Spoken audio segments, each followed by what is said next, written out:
Okay, here comes the attendees. Okay. Then bounce in.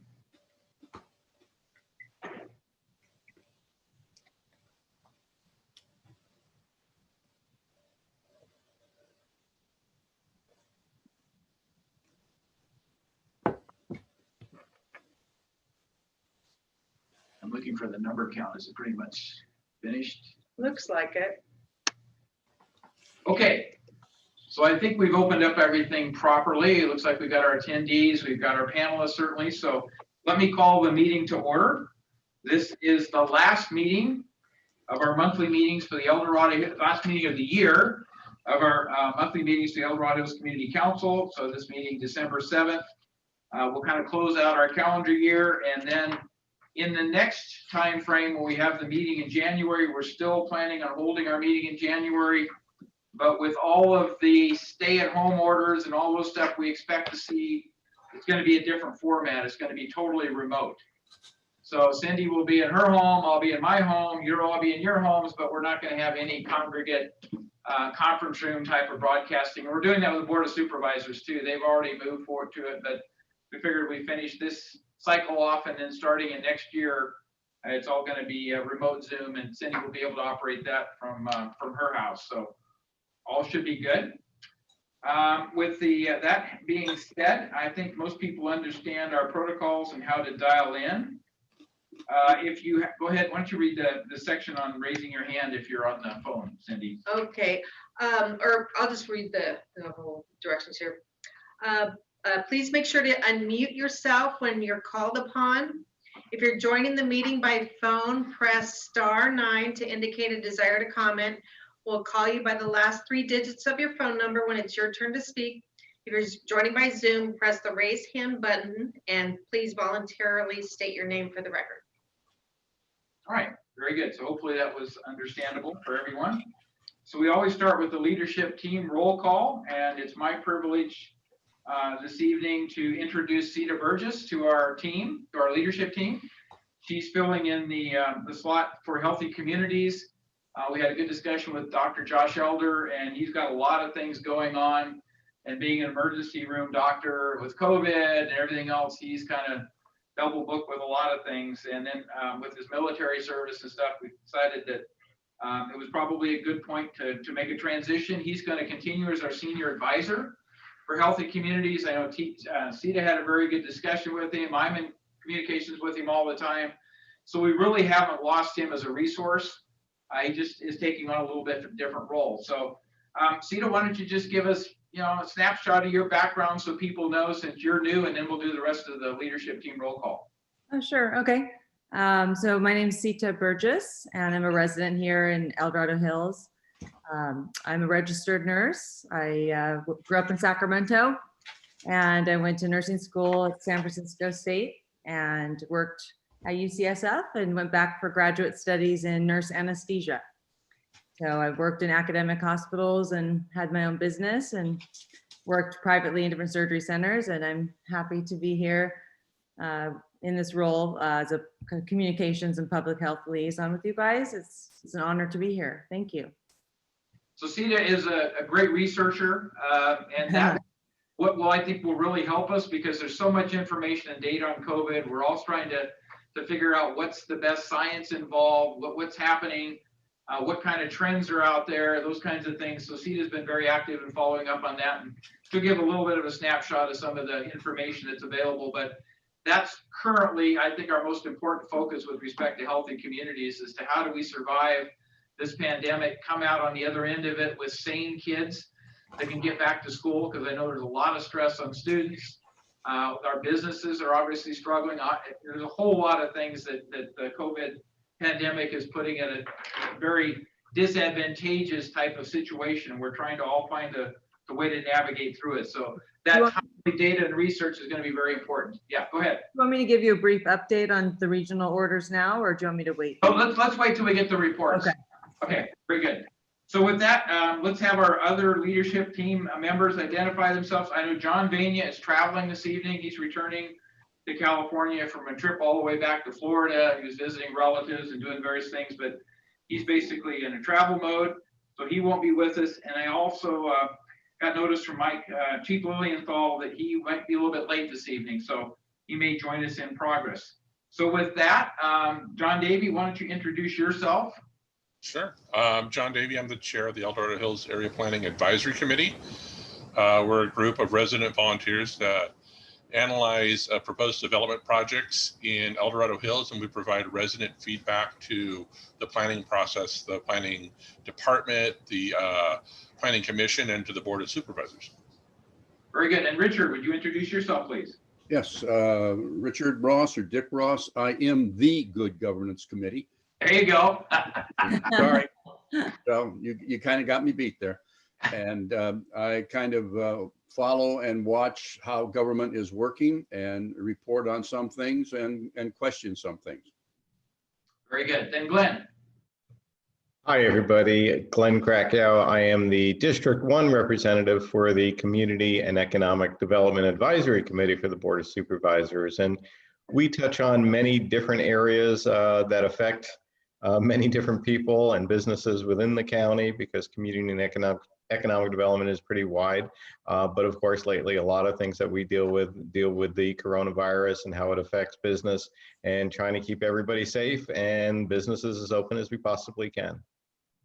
Very good. And Cindy.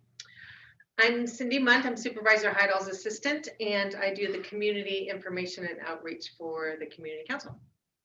Very good. So with that, we also try to identify any commissioners or committee members that are not part of this leadership team but serve the county as volunteers for District 1. Do we see anybody on there that we can recognize, Cindy?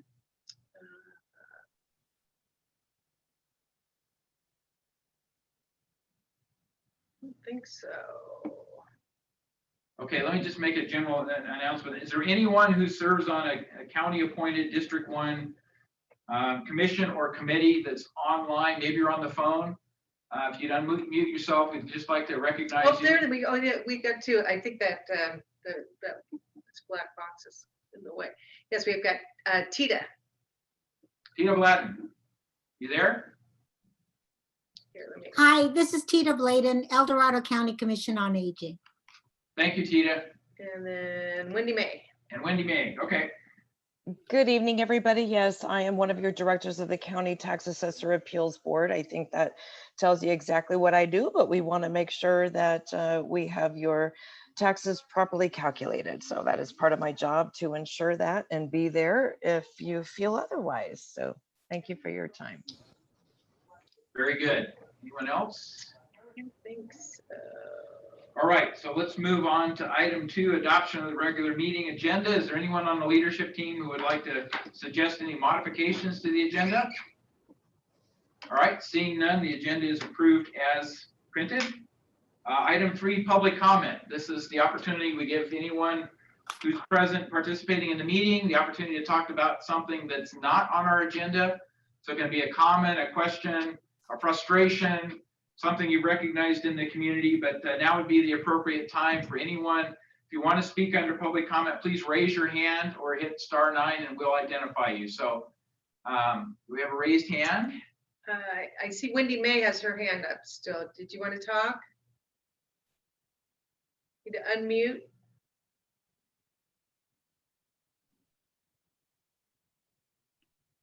No, that was just from before to let you know that I was here.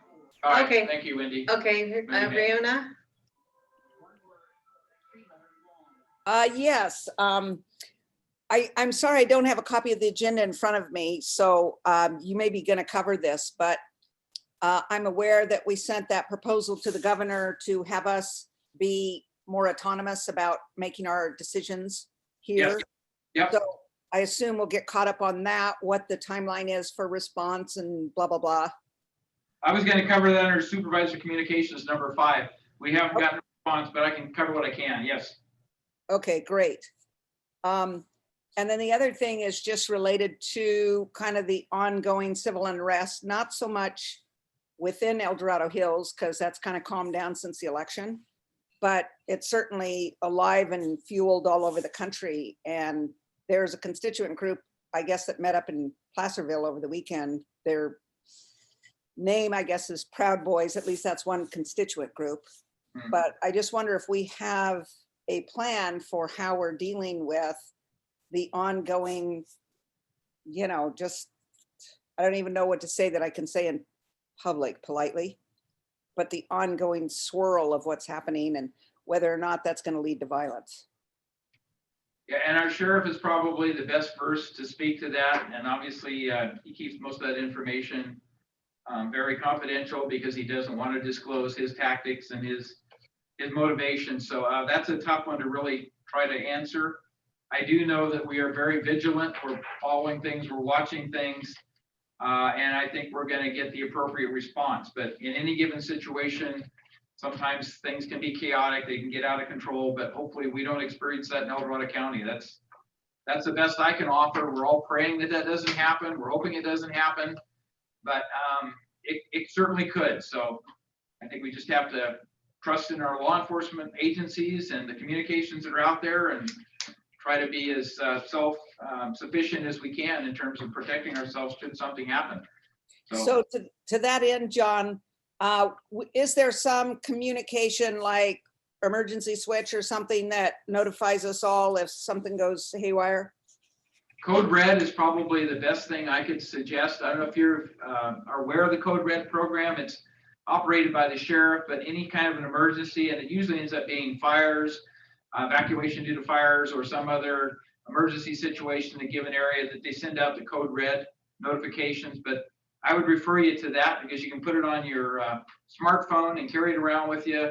And the most affected people are supposed to be contacted first, obviously, but that's the best resource I could offer unless Cindy has another idea. I'd say Code Red as well. Yeah, and so if you don't have the Code Red stuff, we can certainly provide that to you. We haven't just included in the minutes. Yeah, we have in the past. Okay. Yeah. Okay, great. Thank you so much. Thank you. Any other public comment?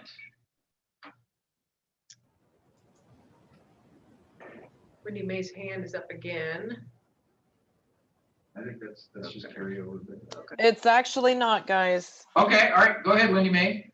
No, I said it's actually not up. Sorry, guys. I don't know it. Mine says it's not up. Okay. It's down now. Okay. So last call, any other public comment? Nope. Okay, seeing none and hearing none, we're going to move on to item 4, our guest speakers. And it's my privilege to introduce Jan Robbins and Karen Brown this evening, who will be talking to us about the Friends of the Library, FOL. And this is the El Dorado Hills Friends of the Library. There's several Friends of the Library, but this one is specific to our community. And they're going to be discussing their annual campaign and sharing other information with us. So not sure who wants to do the lead off. Take it away. Hi, my name is Jan Robbins, and I'm the branch manager at the El Dorado Hills Library. Thanks for having us on this evening. I'm just going to provide you just a couple minute update on what the library has been doing since March. As everyone else, in March 2020, the library went into a tailspin, as every other government agency, private business, our school districts, and homes across the county. But here in the library, we began the task of developing ideas on how to smooth that transition of the library's traditional services to accommodate a new reality. Our widely popular children's services story times were moved to online formats, while children's services staff had to quickly learn how to host Zoom meetings, manage live Facebook online story times, and really find ways that they can connect with our community in this new kind of world. Library staff began developing plans. We offered curbside pickup. We had to find out ways how to manage books that we were returning to the library, and also to provide reference services digitally and then over the phone. This was throughout countywide. Here at El Dorado Hills, we cleaned the library from top to bottom and weeded the entire book collection. It was a wonderful time to just be able to do those projects that were hard to get to. But it was also a really super strange time because staff was here in the library without the most important people here, and that was our community members. So in July, our library system began to open a few libraries. We opened up in late July with extensive safety rules and measures in place. that allowed our library patrons and staff to, to work together and library patrons to re-enter our buildings. I found that parents returned looking for resources to supplement distance learning and homeschooling requirements. Our children's book area became decimated with parents checking out our beginner readers, just struggling to find those resources that would have been provided in schools, but now that they needed them in their home. So it was a great service to be able to help them with that. We saw that job seekers and college students came in, they needed to use the computers, they needed the free internet access to complete job applications and to work on school projects. I think I saw more college students that I've ever seen here in this library coming in to work. And of course, every other patron was just happy to have reading resources available to them again. They were really super appreciative, which made our job easier. One person said, "This is like Christmas, the library is open again." And then another patron said, "The library is my best friend. I'm so happy you are open again in these difficult times." And then the news of budget cuts came inside the library system, and we were informed that the book budget was eliminated for the year. I shared this information with our EDH Friends of the Library, and they immediately went into action. This is a super dedicated group that knows how important the library is to this community, and they work really hard to find ways to support the library. So here today is Karen Brown. She's our publicity and tech support chair for the El Dorado Hills Friends of the Library, and she'll give you additional insight in the exciting fundraising project that we have currently happening. So thank you very much. Thank you, Jen. Karen, you're on.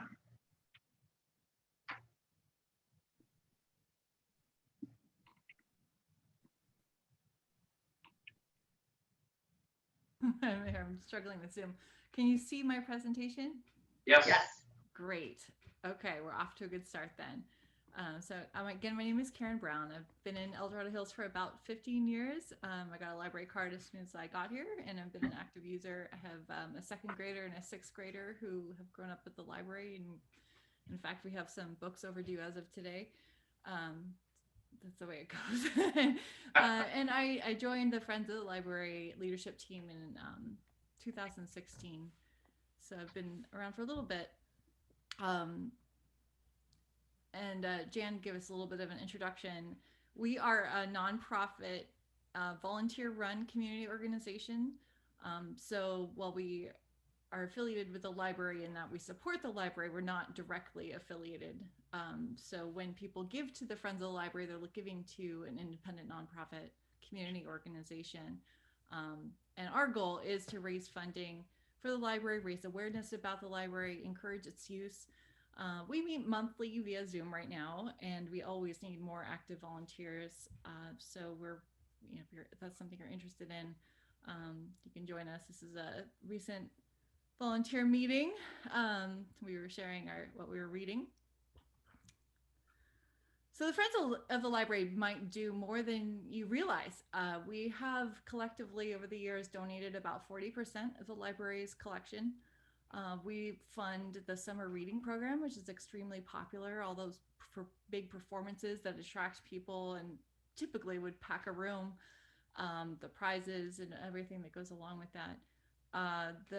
We fund many of the programs and book clubs for adults, many of the programs and book clubs for teens, and many children's programming throughout the year. The 3D printer area, which is just incredible, we provide funding for that, and also for facility enhancements, among other things. So we do a lot for the library and try to make a difference.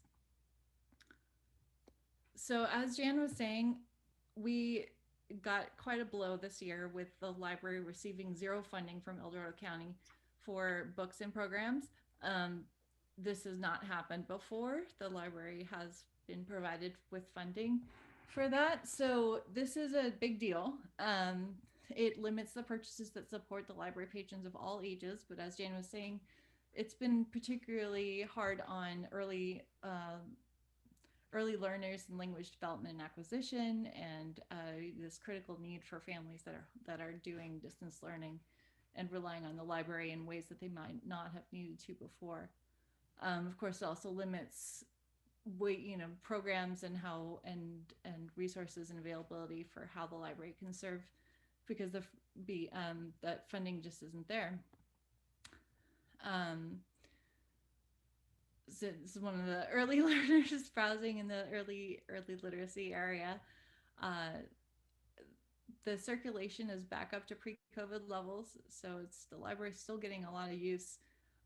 So this funding is really needed now more than ever.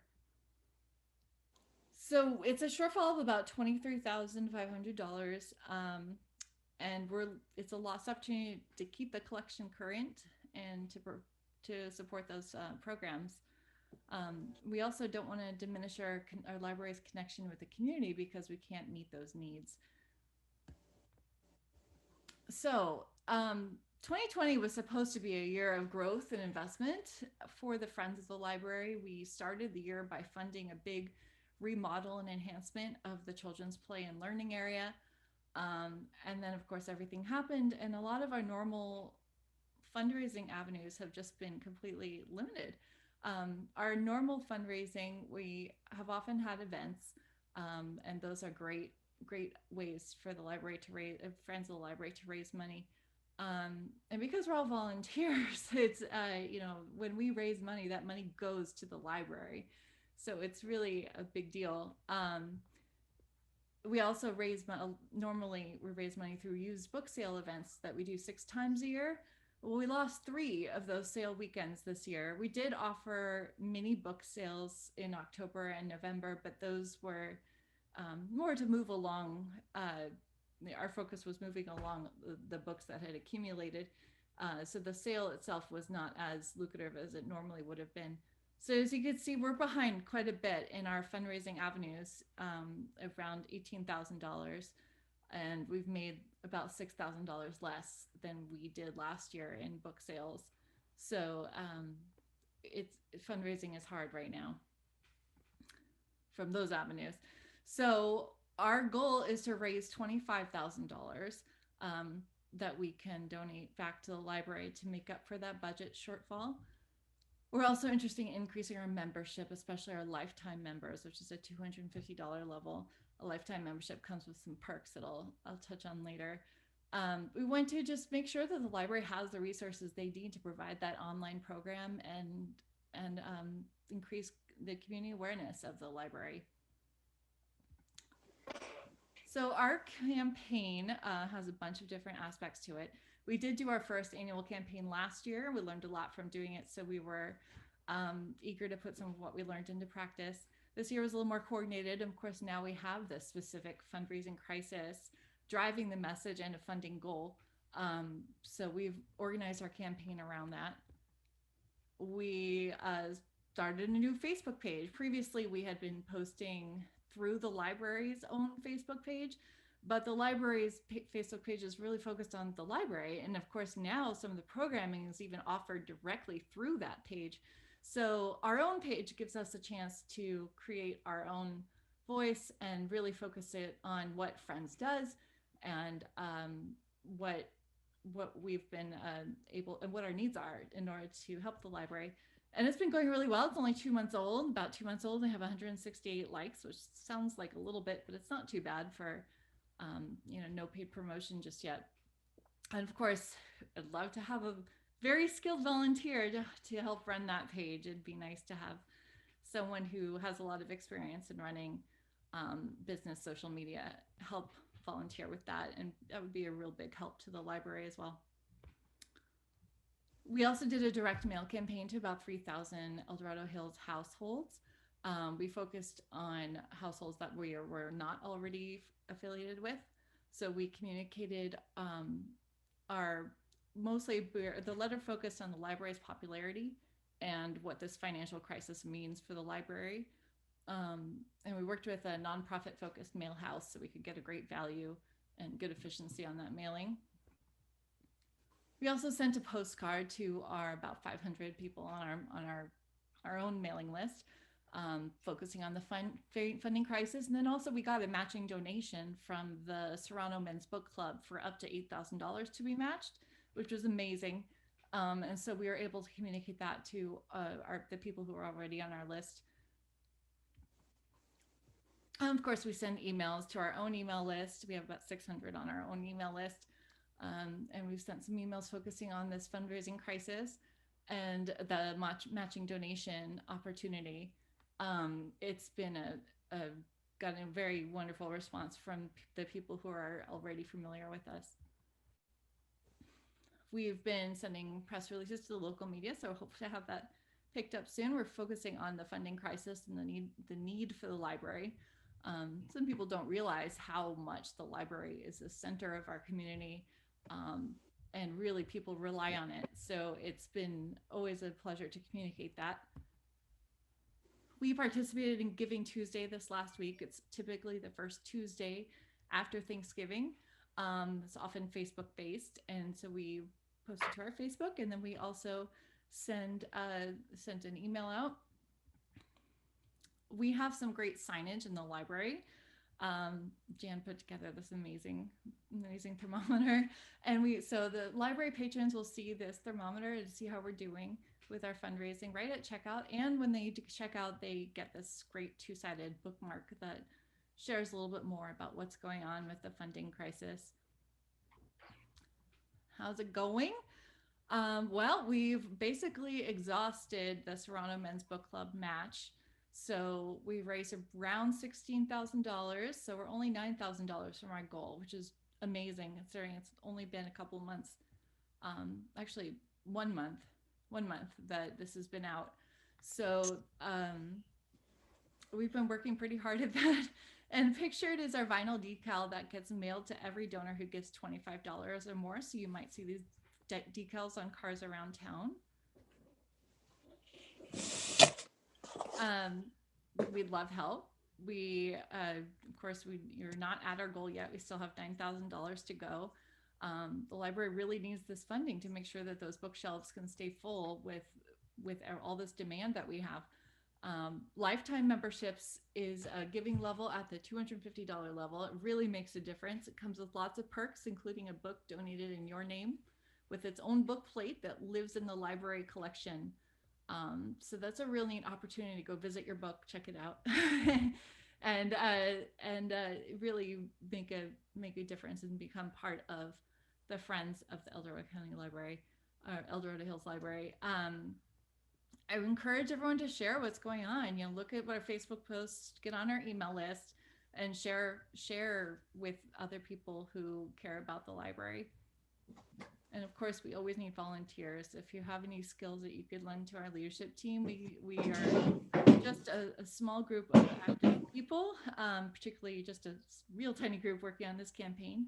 So it'd be great to have more active people who care about the library. So we, starting out with just a little bit, and we hope to get more and more until we can keep the library shelves full. With our $25,000 fundraising goal so that our library can have the resources that it needs.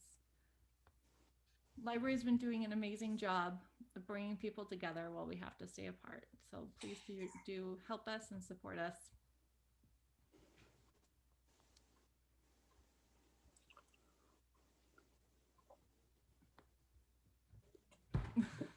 All right, very good.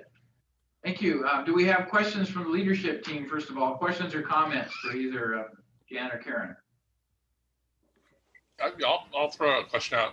Is there an opportunity for grant funding? I mean, typically then you need a grant writer, but is that a possibility there? It's always a possibility. Right now, the library system is working on multiple grants from the state library and around. They can be very specific, so we don't always get to purchase books with them. So that's kind of the issue. But yes, the library staff is really dedicated and committed to looking for grant funding. Got a question here. John, maybe you can answer part of this. Given the fact in looking at some of the information provided. Many of the revenue sources are from sales. If this was a private business and someone would say the customers can't come in, maybe the federal government CARES Act would be applicable.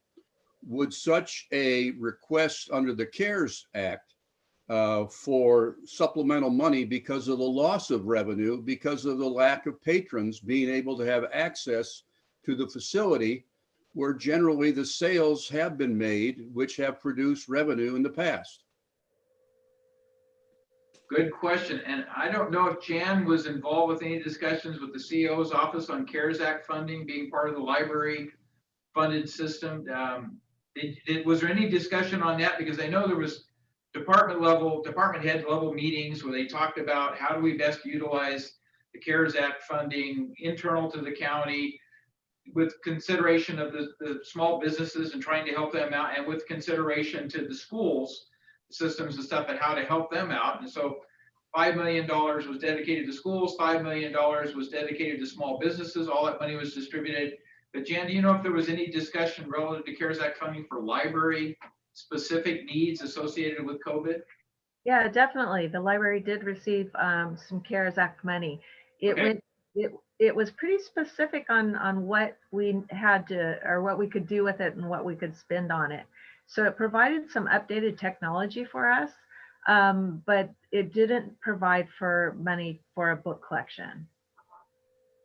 Okay, so that was one of the things that wasn't included in within the boundaries, within the scope of what the CARES Act funding was set up for. So that was kind of my general understanding, but I didn't know the detail. There were so many different departments getting some amount of that CARES Act funding, but we definitely had to follow the rules, so to speak. And because if you violate those, then there's a threat that you won't get reimbursed those areas where you went beyond what the defined scope is. So, but great question, Richard. I think that's probably the best answer we can give you. I think we tried, but it wasn't within the boundaries of what could be reimbursed through CARES Act or paid for. And just to add to that, I believe the CARES Act was very limited on what nonprofits could use funding for as well, and it mostly focused on employee and giving type things, not purchases or lost revenue from sales. I know there was a nonprofit restriction, but since the library staff were really library people and the county gave funding for books and stuff to the library years past, yeah, maybe there was a niche there, but it sounds like there wasn't within the CARES Act funding to make sure those funds that were depleted, taken away, were not reimbursed by the federal government. So thank you both for your responses. I think that helps us all understand some of the constraints we have to try to work through, and best wishes on your fundraising. I think you're doing a great job so far. Any other questions or comments from the leadership members? What are the current library hours?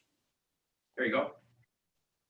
So El Dorado Hills, we're doing Monday, Wednesday, Fridays from 12 to 5, and Tuesday, Thursdays from 12 to 7, and Saturdays 1 to 5. We have a senior hour on Monday, Wednesday, and Fridays from 11 to 12, just for our seniors and those with special needs, which is fantastic. We really, they're very appreciative to be able to have that special time just for them.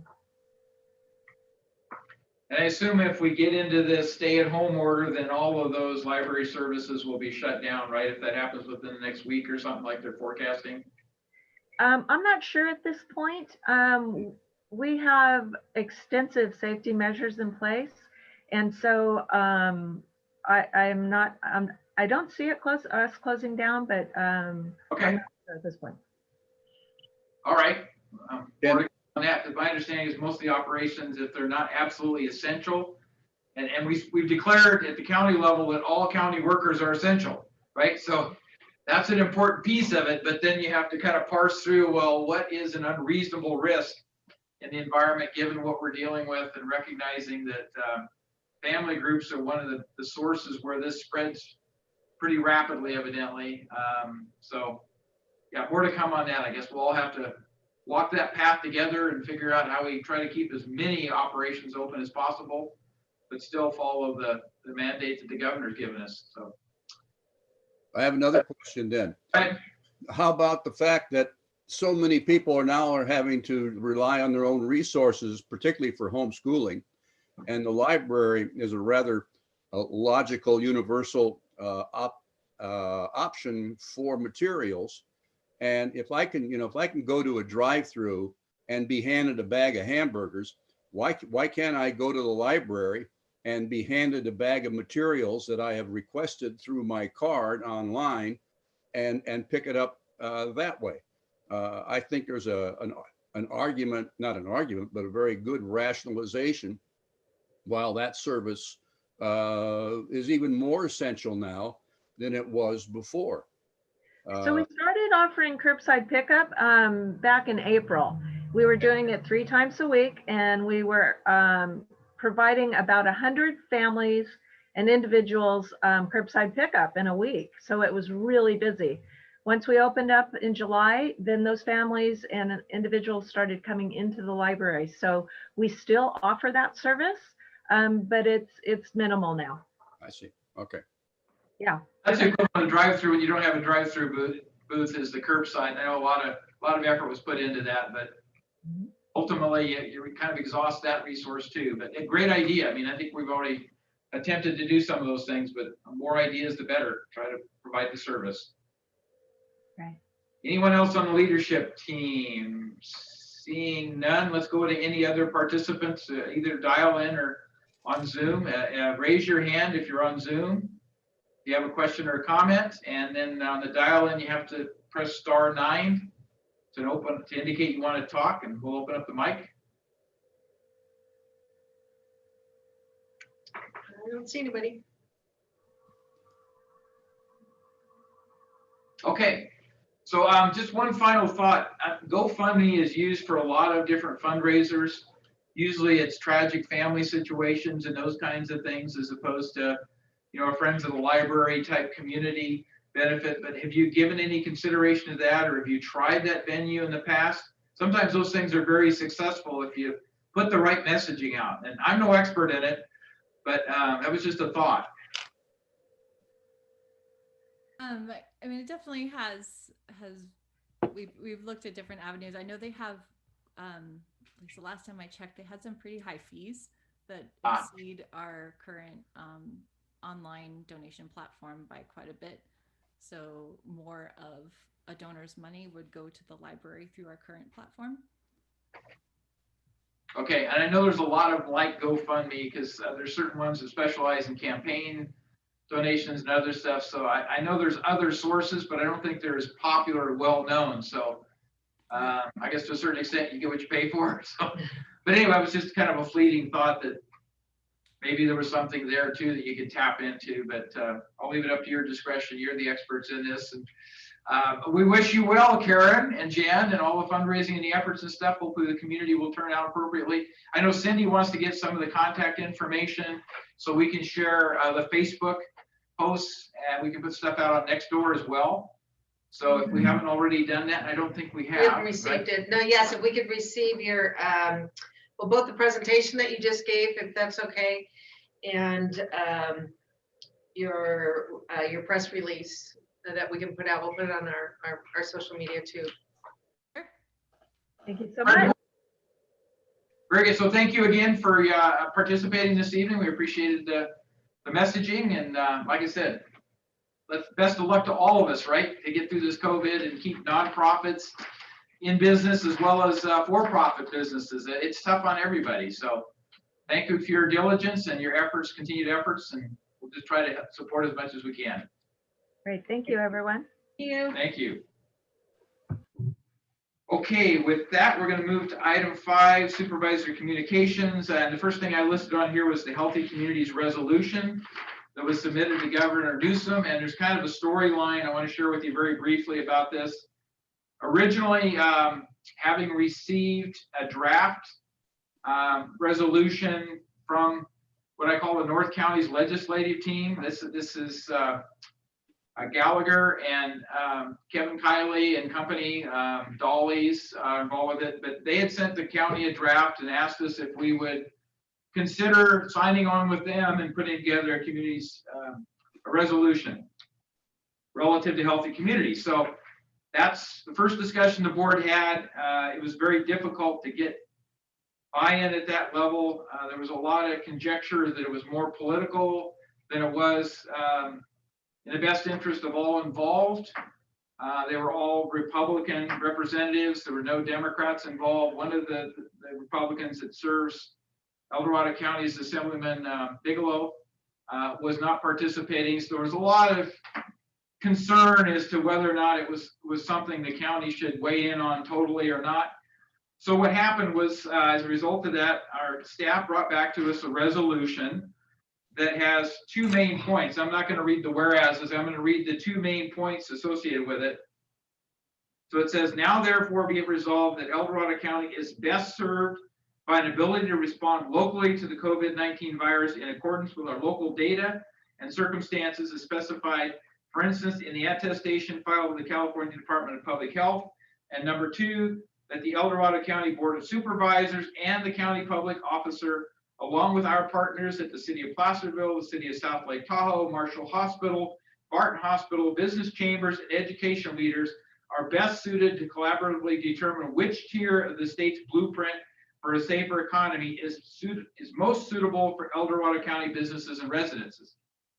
So those were presented to the board. There was a lot of discussion about whether they should go back to the North County's legislative team or send it directly to the governor. The way the motion actually was made was to send it directly to the governor with CCs to all the state legislators and other parties. So this was directed directly to Governor Newsom.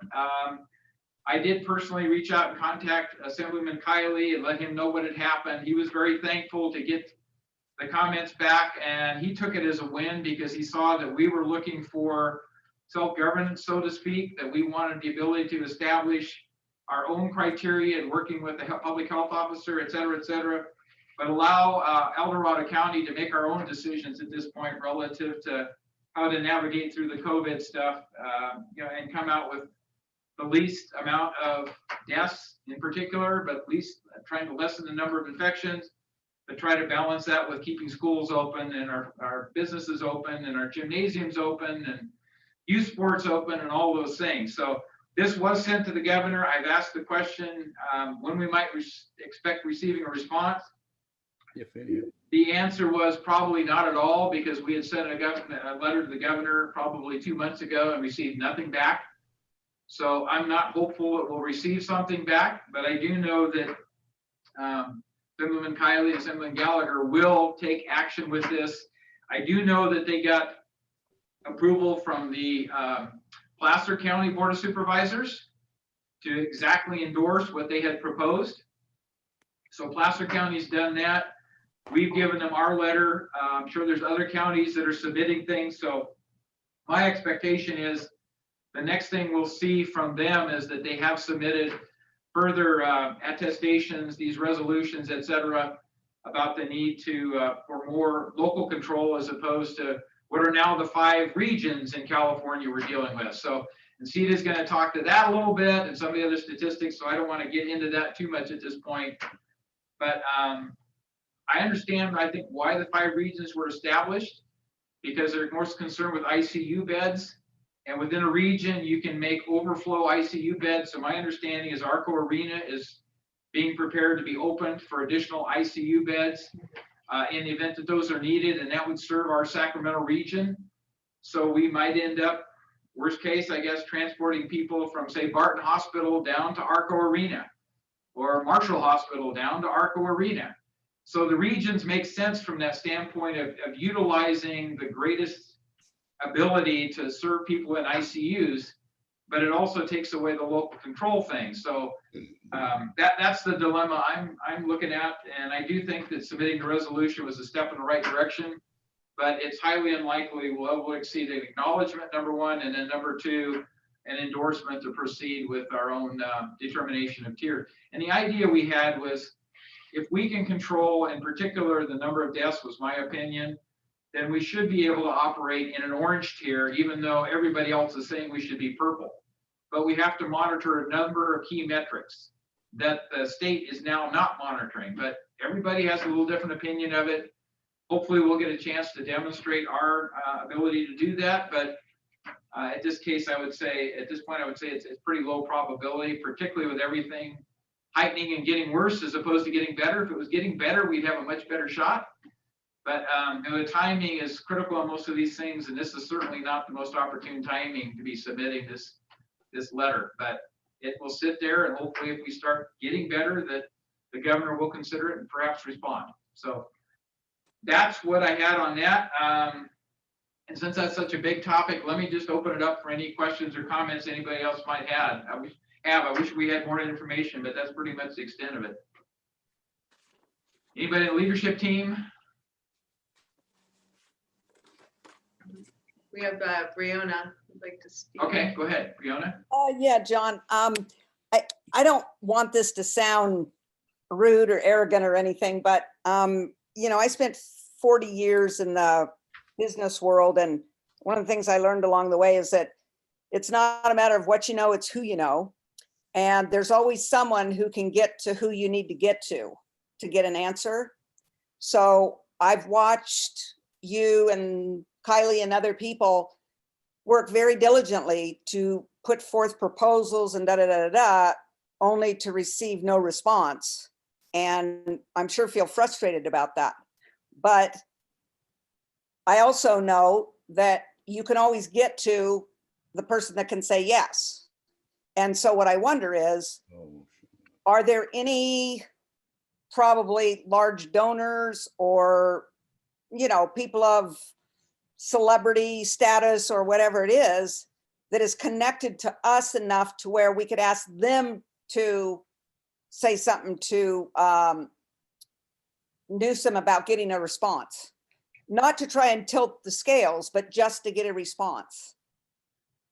And I mean, you know, I saw it for decades happen in the world of commerce and stuff, and it was always a matter of who you knew, and all you had to do is get to somebody who knew somebody. We're seeing that on the national stage now.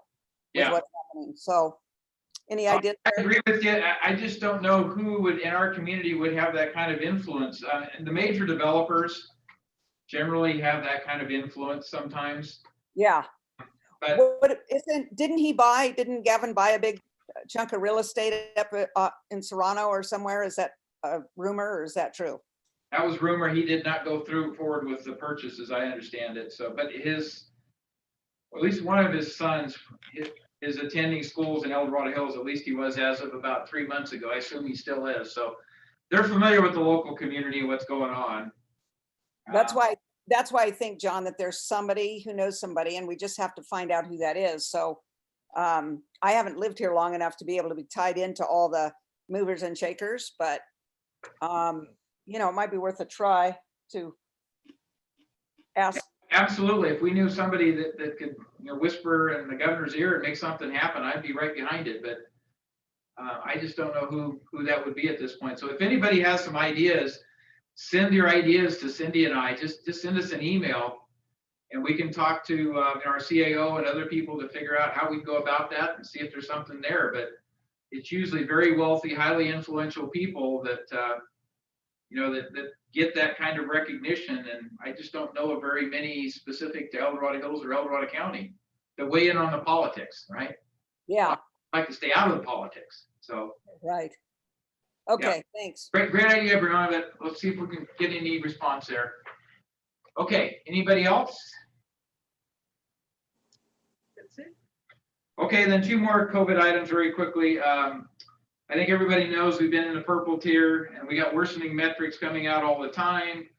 I didn't get a chance to see this afternoon's metrics, but it would be the 3-day weekend metric. And I'm guessing we jumped up again. Yes. Can you tell us what those were? Yes, for the 3 days, there was over 1,300 tested. There's 60 cases. 8 of those were in El Dorado Hills. But they think that we have at least 150 more cases. They weren't able to get to all of them. They think there's an undercount of at least 150. So So out of the 1,300, we had 60, which doesn't sound bad, but they think could be 150 more. We did have still, let me see, the, I think, 18 in the hospital and 8 in ICU. The other thing that really concerns me in the metric of the 60 new cases, 12 of them are 65 and over. And we know that's the most susceptible group as an age group category. And I have heard various accounts, they're not verified, but various accounts of facilities in El Dorado Hills. Evidently, we have COVID outbreaks in senior care facilities. So I'll leave it at that because they need to be accounted for and stuff. But we are not in a good situation. It's worsening every time we get these reports typically. And again, particularly when you look at the age 65 and over, that's where the death count goes up. We went from 4 deaths to 8 deaths in a period of about 2 days here, about what, a week ago, less than a week ago. So our death count is rising substantially too. So it's just tough things. Our positivity rate is 12.1%, which is not a good number, obviously. And they say the health equity quartile positivity rate is 14.5%. Again, not a good number. So we're not showing good metrics, and so we'll just hope that things turn the corner here somewhere, and the vaccine is probably the best hope we have for ultimately trying to work our way through this and back towards something more normal. So I'll leave it at that. And then the last one, Oak Ridge High School moved to distance learning. They were supposed to go through distance learning all the way up through tomorrow, I believe. The 8th, yeah. The 8th, and then they were supposed to decide if they could go back to the hybrid model, but they're the only high school in El Dorado Union High School District I'm aware of that's gone to that hybrid model. But I'm guessing that once they get the stay-at-home order, if that happens for the Sacramento region, that the schools will have to reconsider where they are with all that too. So very dynamic situation, a lot of moving pieces. I just wish there was something more favorable to report on, but there really isn't. So maintain a positive attitude, keep hoping and praying for the best, and I hope everybody stays as safe as they can, particularly with Christmas coming up, the next holiday, right? And we all know what that means in terms of the traditions, and this is not going to be a traditional Christmas for most of us at least, so we'll have to bear with that. So with that, any other final closeouts on any of the comments that I made, or any other questions of me before we move to our leadership team progress reports? Okay, not seeing any. Very good. Then we'll always start with the public safety reports. Is our sheriff's representative here? Do we have a sheriff's representative with us? I see Alex. Yeah, there's Alex. Alex Morton. Okay, Alex, please share with us. Hello, Supervisor. How are you? I'm doing well. How are you? Good. Hey, thank you for having me. For those that don't know me, I'm Alex Morton. I'm a detective with the Sheriff's Office. I am assigned all of the property crimes within El Dorado Hills. So I do have some numbers I wanted to go over with. I have some overall numbers for El Dorado Hills from just comparing from 2019 to 2020. So from January 1 to November 30th, 2019, we had a total of 400 reports taken, compared to this year with this same time frame, January 1 to November 30. We have a total of 495 so far reports taken in El Dorado Hills. Likewise, that same period in 2019, we had a total number of calls for service at 13,509.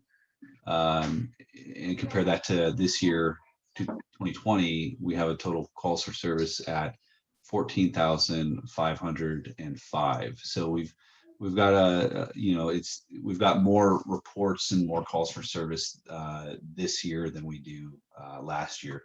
And then just some overall trends I've been seeing the last month or so is we're still dealing with vehicle burglaries quite a bit around the El Dorado Hills region.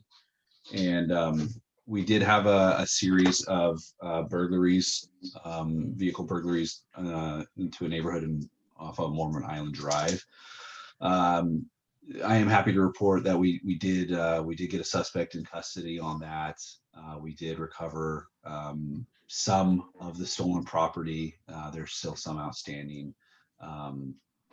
We also had another case, a few cases of vehicle burglaries where were able to identify a suspect, and he's also in custody, and that case has also been filed with the DA.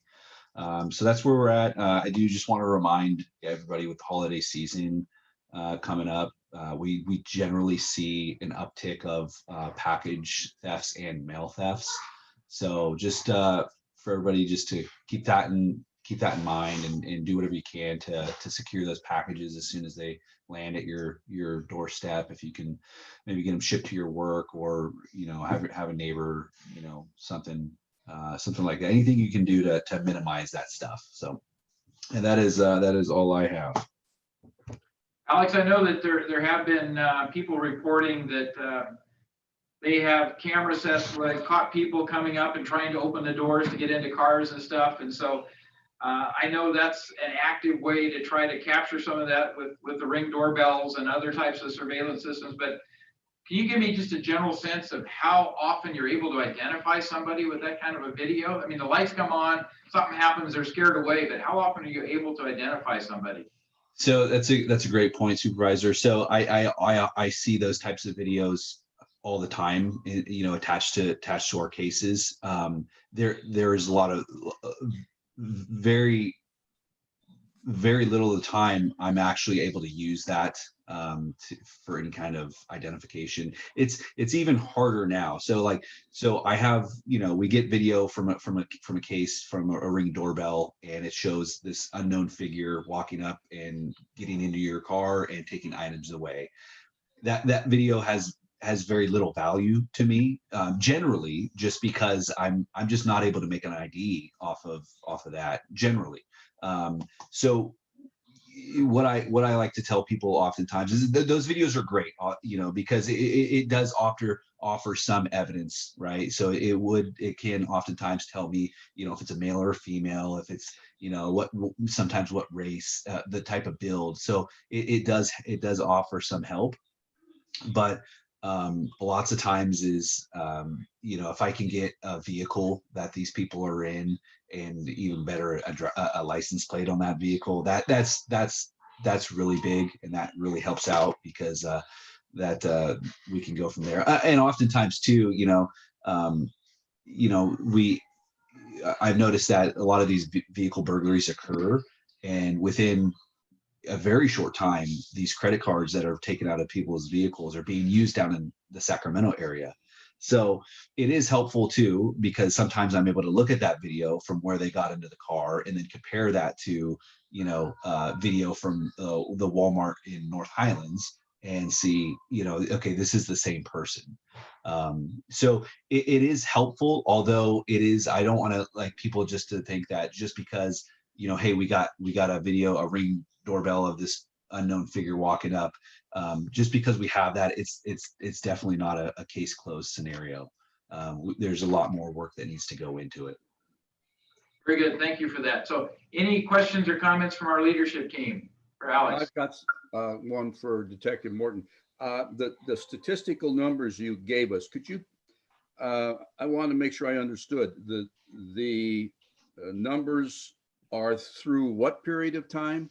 So it would be January 1st to November 30th, and that's comparing 2019 and to 2020. Okay, so almost a year short of a month then, right? Yeah. Okay. Yeah. And what constitute a call for service? Is that any call to your dispatch? Yeah, that's any call. That's any call that comes in, and that's a very wide range. I mean, that could be a petty theft, to a homicide, to hey, there's a suspicious vehicle on my road. So that's a very wide range. It just kind of gives you a general idea of, as we are experiencing more calls for service and more reports generated this year as opposed to last year. Okay. And my last question is, I have a community group, a neighborhood watch group that I provide information to about things in the community. in the Village Life, occasionally they will print things from the sheriff's log on events. But I notice in there, no street names are being listed anymore. Is that just because it isn't available, or has that been a policy decision? You know, I know that when we generate reports, we generate a synopsis of that case, and a synopsis for and I don't know the reason why. However, the synopsis is not supposed to include names and locations. So it would just be a general synopsis to say, hey, I responded to a report of a petty theft in a neighborhood in El Dorado Hills. And I wouldn't put in the names of the parties involved or the locations. And that's just always been that way since I've been there. And I don't have an answer as to why that is. Well, I will tell you that when people begin to think in their immediate area, there is greater risk, they start to pay greater attention.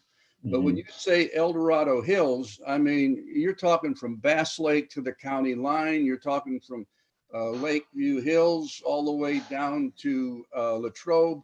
And so that doesn't mean anything to anybody. So right. I think you are losing an audience by that kind of, quote, protecting whatever the policy is protecting. And is that information also available through the sheriff's website? So it is. There is a website, and I forgive me, I don't know the name of it right now, but there is a website that you can go on to and see. You could pull up your neighborhood and you can see the crime reports and the incidents that have actually occurred in your neighborhood. And you can use filters to filter it down to set a specific date, time range, or a specific crime type. And again, the name of that website, I can't remember that off the top of my head. I'll have to get back to you on that.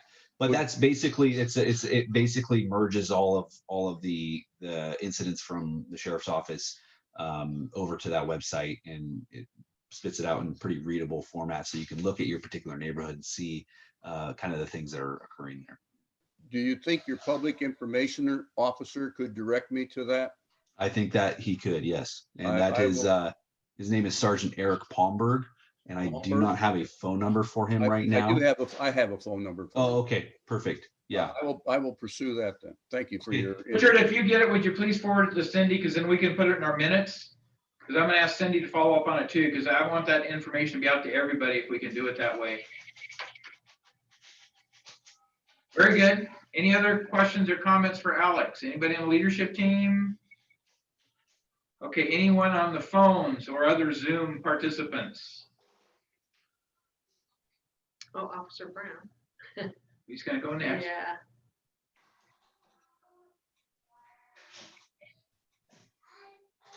All right, seeing none, let's open it up for Andrew Brown, Officer Brown, to go ahead and provide the CHP report. Hey, good evening, everyone. Can you hear me? Yes, coming through fine. Thank you, Andrew. Excellent. So just a few things to report. We just finished up our Thanksgiving maximum enforcement period. Throughout the state, the numbers were up from last year regarding fatal collisions and those killed on California highways around the state. So from last year, for statewide statistics, 26 persons were killed on CHP jurisdiction. This year was 33. And the trend always continues for every maximum enforcement period. About 50% that died on the roadways were not wearing their seatbelts at the time of the collision. And from statistics, we know that's about 50% of those would likely have survived if they had been wearing their seatbelts at the time of the collision. So every time we get this MEP, it's the number one thing that we talk about is seatbelts, seatbelts, seatbelts. They're there to help you and save your life. So imagine 25% of those persons that are suffering, or families that are suffering due to a loss of a loved one this Thanksgiving holiday could have likely had somebody come home if they had just been wearing their seatbelts. So we're going to push that. We're going to be doing some enforcement on that. Our grant cycles are continuing. Our education grants are continuing. We have alternate plans for a lot of those grants and those programs for virtual instruction and virtual classrooms. So we're pursuing that through our Start Smart program. Our Every 15 Minutes program is continuing through the state, and we have one local high school that's going to be doing it this year and is planning on it.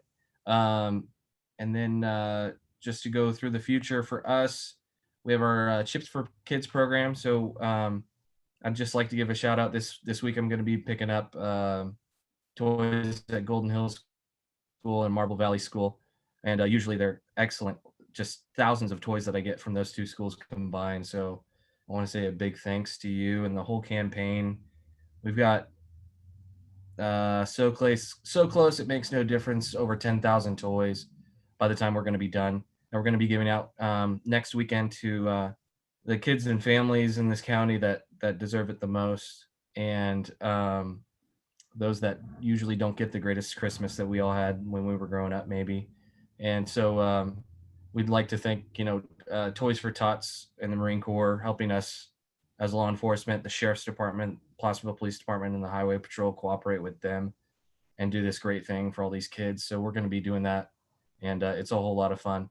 I think that's about it. When we were kicking off our maximum enforcement period, we did get into some statistics about, where are the DUI incidents at? Where are the collisions at for the Highway Patrol? We noticed, there's a shutdown, there's a speeding epidemic, things like that happen. But we can look at our statistics that our DUIs are actually DUI related incidences. So DUI collisions, DUI arrests are up for the same exact time period in 2019. Not a lot, but a little bit. And a positive in these conditions is concerning. So we want to consider, mental health. Alcohol sales are still legal, but people are still drinking, and we need to make sure that they're not driving while they're doing it. And then also, so for traffic collisions, just running a quick statistic as we're rounding down the end of the year. For the same time period last year that we are up to yesterday, we're about 400 collisions additional this year from last year for the calendar year. And we haven't even finished off the year yet. So we're up on all accounts for traffic collisions, DUI related incidences and things like that, which is counterintuitive than to what most people would think. If there's less driving, there's more of a lockdown. It's kind of going the opposite direction. So we're on it. Our grants are still fully funded. Our enforcements are out there just as much, if not more, this year than last year. So we're going to be getting on it this year, that's for sure. Oh, and another thing, we're going through a command change. Big congratulations to my current commander, Lieutenant Stover. He's promoted to captain. He's going to be running commanding the largest Valley Division unit, running the Valley Division K9 unit, commercial unit, investigative services unit. So it's a big task for him, and a good promotion. And so we'll be getting a new commander. I'm sure supervisor will be introducing him to you soon if you haven't met him already. It's going to be Lieutenant Rick Hatfield will be our new commander. Pretty good. One thought I had, Andrew, is sobriety checks during the Christmas holidays. Can you tell us anything about the plans for that? Is it going to be a normal type of sobriety check activity, or less or greater, or what can we expect that way? We're waiting for alternative plans to be drafted by our department for especially checkpoints. Last year, when the pandemic got rolling into full lockdown, we rolled our checkpoint hours into roving enforcement hours. We're still I'm still waiting for direction from my division on amount of hours that we'll have this grant cycle for checkpoints, if it's not going to all be into roving. So we'll see. They're a great PR event, and they are effective in getting the word out. And we regularly get those DUI drivers still driving through that voluntary checkpoint. So hopefully we can get one this December. Okay, thank you for that. Leadership team, questions or comments for Officer Brown? Okay, seeing none, let's go to anybody who has their hand raised in Zoom, or *9 if you want to comment from a phone. Okay, very good. Thanks again. Appreciate the update and have a safe holiday period. We'll catch you on the other side in January to see how well we've done, right? So anyway, thanks again. Thank you. Hopefully see you before then. Yes. Okay, so fire report. Do we have Chief Mo or Chief Lilly on? No. Okay, so we're gonna pass the fire report for the time being at least, and probably for the evening. Let's Don, move. can I make a few comments on the fire report? Yeah, please, go ahead, Tim. Chief Lilly's not available. He's up at the OES. As you know, the OES has opened up again with respect to the vaccine and the governor's lockdown. And I know that they're working on vaccine distribution plans for the county. Yep. But two things, and hopefully this will get out the word. The El Dorado Hills Fire Department is going to be doing a modified Santa run.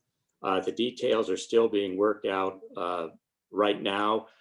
We hope, Chief hopes to get out an announcement on Nextdoor and on our website and other social media sites as to the exact time and places. I know we're going to be doing it in association with the Rolling Hills Church because they have a good sized parking lot and a good route where we can have people drive through and see Santa and Mrs. Santa and the elves and the usual things. And yes, we will be collecting food and toys for distribution to the local food banks and to deserving children who may not be getting toys as they normally would.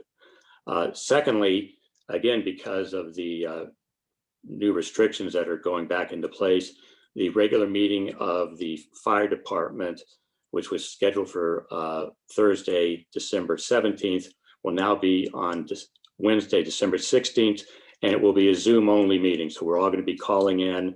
Again, if you're interested in coming to the meeting via Zoom, you can look at our website. The agenda will be posted, and how to get in via Zoom, the information will be on there. Thank you, Tim. Appreciate that report. So Tim wears multiple hats like a lot of us do. He's on the fire department board of directors for El Dorado Hills, and then he's also part of the APAC team. So thank you for the commentary on that. All right, let's go on to economic development. Glenn, you there? I am, and now you can hear me too. Economic development, we continue to have issues trying to keep businesses open, businesses safe. There are developments happening. There are still, I guess, some new home developments being looked at in Cameron Park that we're hearing a little bit about. Economic development has not met as a group since February. Looks like we may be meeting this week for the first time. I saw an email this afternoon. So we will be able to get caught up by what we have been doing individually because we have not met as a group.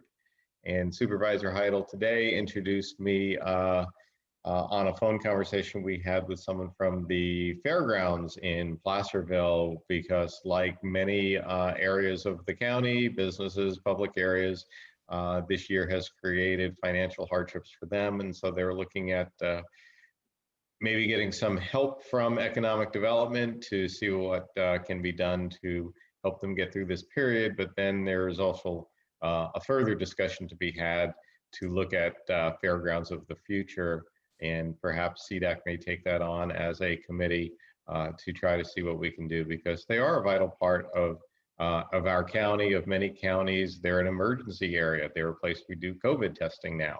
But they also serve the community for public events, and we're going to look into it and see, and we're going to have a discussion about that. So that's kind of my update. Hopefully there will be more if we get back into meeting. It will be a Zoom meeting, and we can then start getting some more traction and see going into 2021 what we can do to help the county. Thank you. And the discussion was with Chris Whitaker, who's our District 1 appointee to the Fair Board. So that was the connectivity we had. Chris is either currently still the president or chairman of whatever it is of the Fair Board, or he's the outgoing president or chairman of the Fair Board. So he's been involved with that leadership team in the last year at least. And so he was going to try to carry the message to get that discussion started. But we're really looking at an outreach type of program to try to get creative on what we can do from an entrepreneurial perspective to save our fairground and keep it in operation and be able to open the fair and run it, because a lot of their revenues, like most nonprofits, has been shut down pretty heavily. And you can't continue to pay operating costs, because we don't just close the fairground. We still have people that use it as a community park. There's pedestrian access in and out. Our El Dorado County Museum is within the fairground boundaries. So it's not like when we don't have a fair, we lock everything up. There's ongoing maintenance costs. There's a lot of things that happen. And so what we're trying to do is find ways to bring in new venues, generate some new revenue, do something a little bit more entrepreneurial, and try to provide year-round consistency in some of the things. So without getting into details, that's what we were discussing today. And I would certainly welcome anybody, any ideas people might have on that. Get a hold of Glenn is probably the best focus, but get a hold of me if you choose as well. And because we're trying to figure out what is the right steps forward. How do we move forward our fairgrounds? It's a jewel of a asset. It's in a great place. It's got great potential. It just hasn't been fully utilized to the level it can be. So we're all going to put our hands together, put our heads together, and figure out what we can do. So thanks for that report, Glenn. Appreciate it. And hopefully you do get to have your meeting, because I know it's been a long time in coming. So they need to get things restarted there. Yeah. There is definitely a lot to be done. Yeah, they have the agenda came out today. Okay, very good. So any comments or questions from anybody on the leadership team for that report? Yes, Glenn, can you tell me if there's anything new going on relative to this PG&E request to the Utility Commission that would have an impact on the economic viability of the direct asset access and community choice aggregation? You mean their PCIA, basically their exit fee that they increase the amount, which would decrease the amount of savings that community choice aggregation utilities have? Was that the piece you're talking about? Pardon?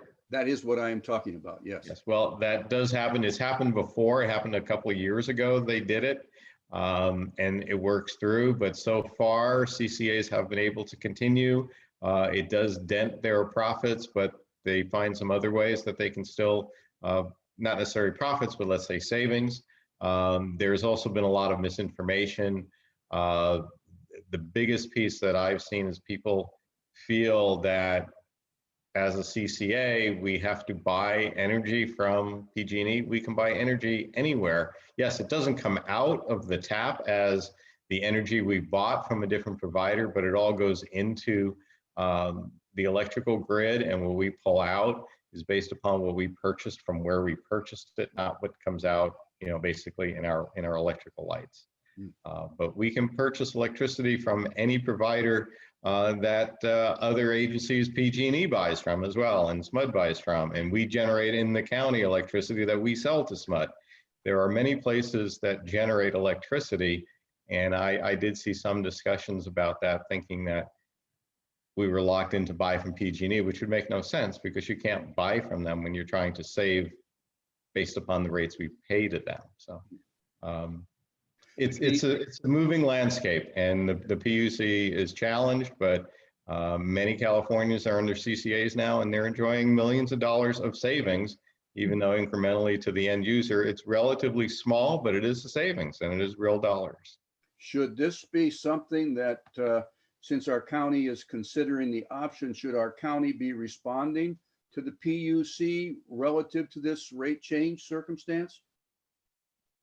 I'm not sure, because I'm not sure where our county stands, but members and utilities and all of the CCAs certainly do respond. And it's an ongoing, you know, kind of push me, pull you a little bit between the CCAs, PG&E, the biggest provider, but you have Southern California, Edison, you have, you know, a couple of big providers in the state, and the PUC seems to be in between the two, trying to keep everybody happy and trying to make the structure of costs fair. Is that a reasonable comment? Well, basically, you didn't really say whether the county should comment or not. I don't know, because that's beyond my scope, and maybe Supervisor Heidel might know better.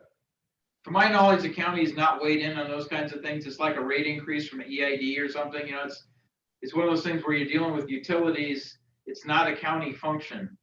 So typically there's not direct engagement or involvement in those kinds of things. They request information from us on a regular basis. This is a CPUC. The CPUC requests information, and that's probably the right way to communicate things. But to my knowledge, there hasn't been any formal communications even with the CPUC on this stuff. So interesting thought. Okay. But I don't think anything's been done. I will make one additional comment that there is still talks going on, activity going on relative to the potential to try to become a partner with SMUD at some point in the future.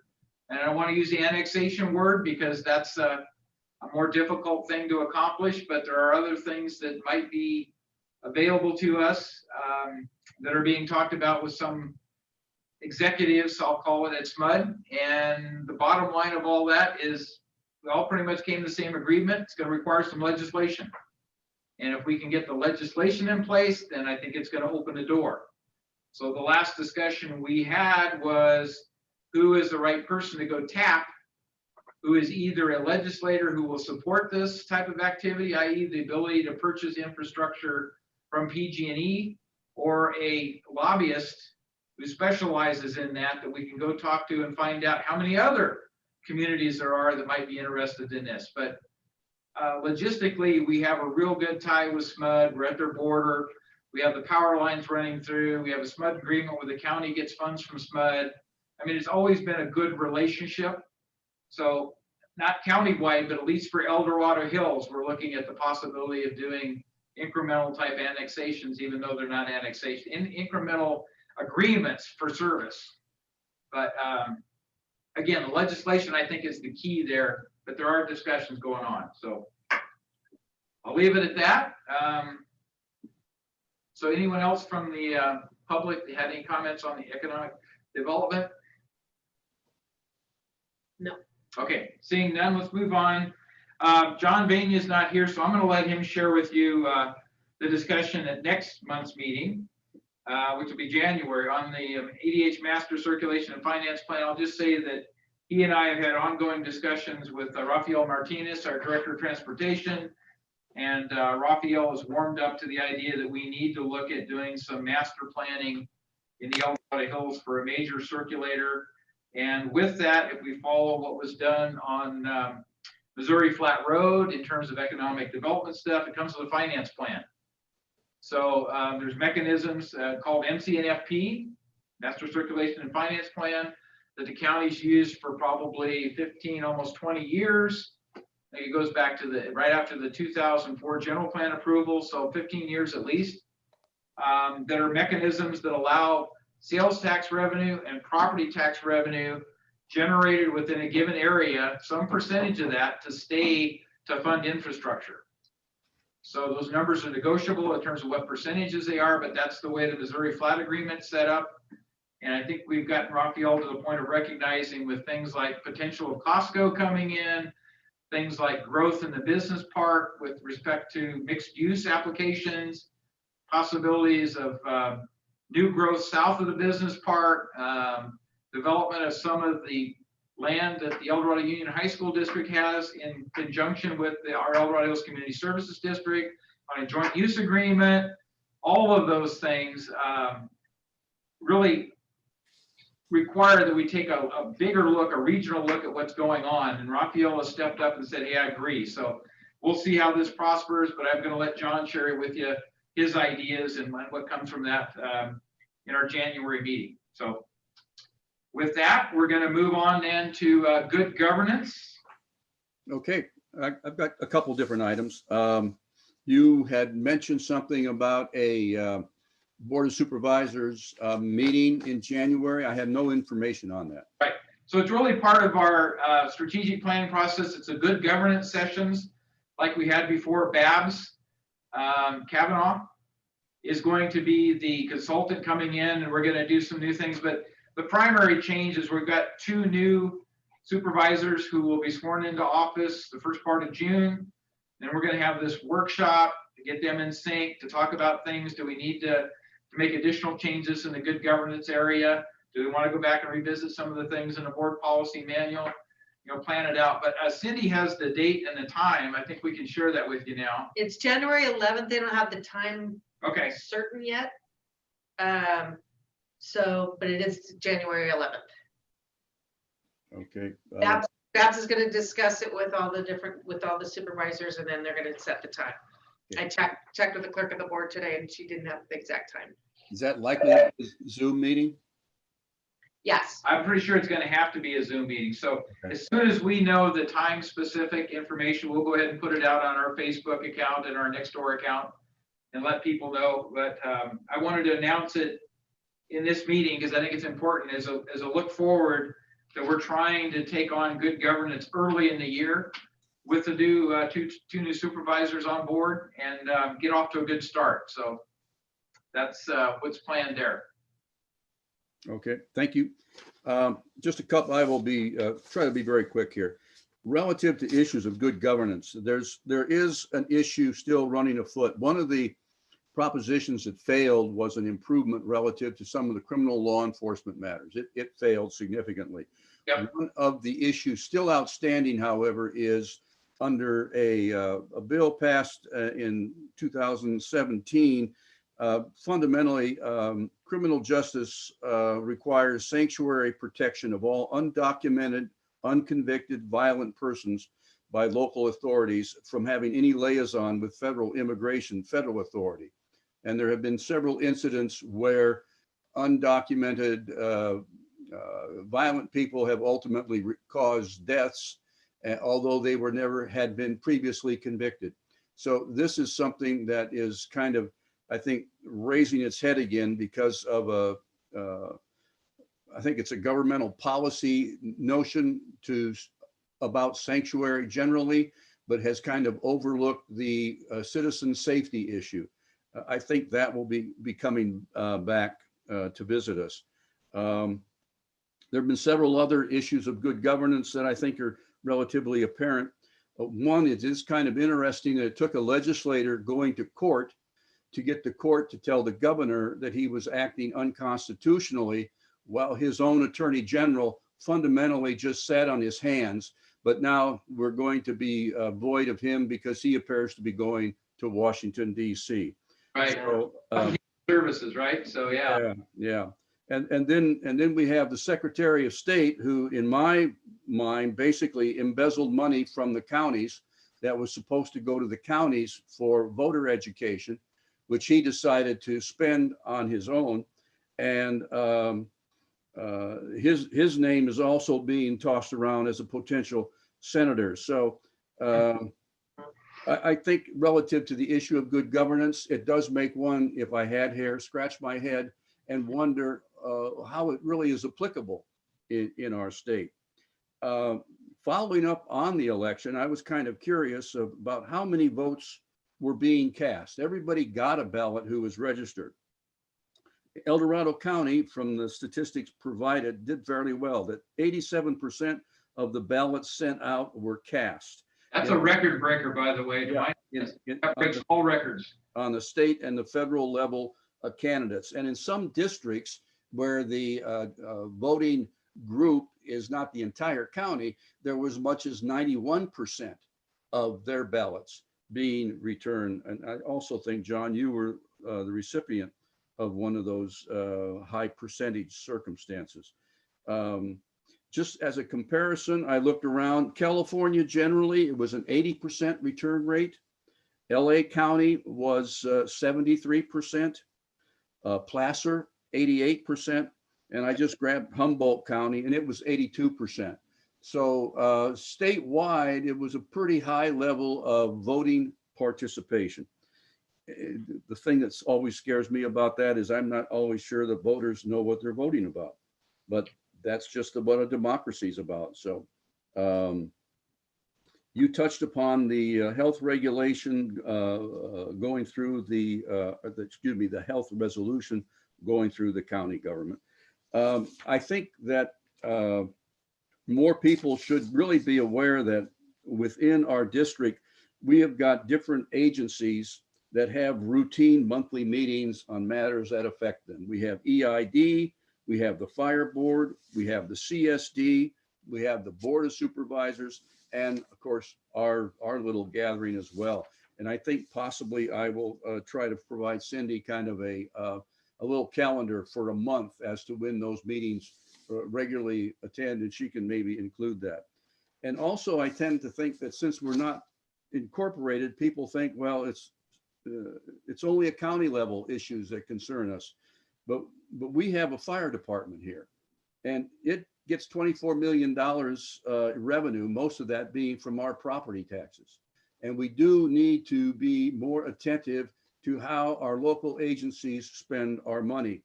And from my own personal experience, I can tell you the public does not engage with it. CSD also gets $16 million plus in revenue. And there's no problem getting a chair at their meetings either. So we're spending quite a bit of tax revenue on the citizens here. And I think the citizens take a relatively, unfortunately, too passive a view about what goes on.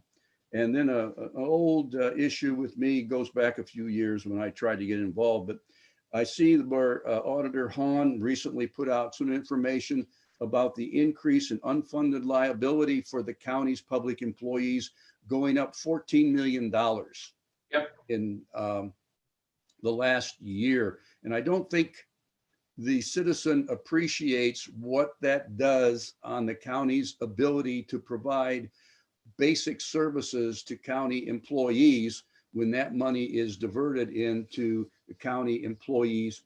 I meant county citizens, services to county citizens, when that money has to be diverted into a county employee pensions.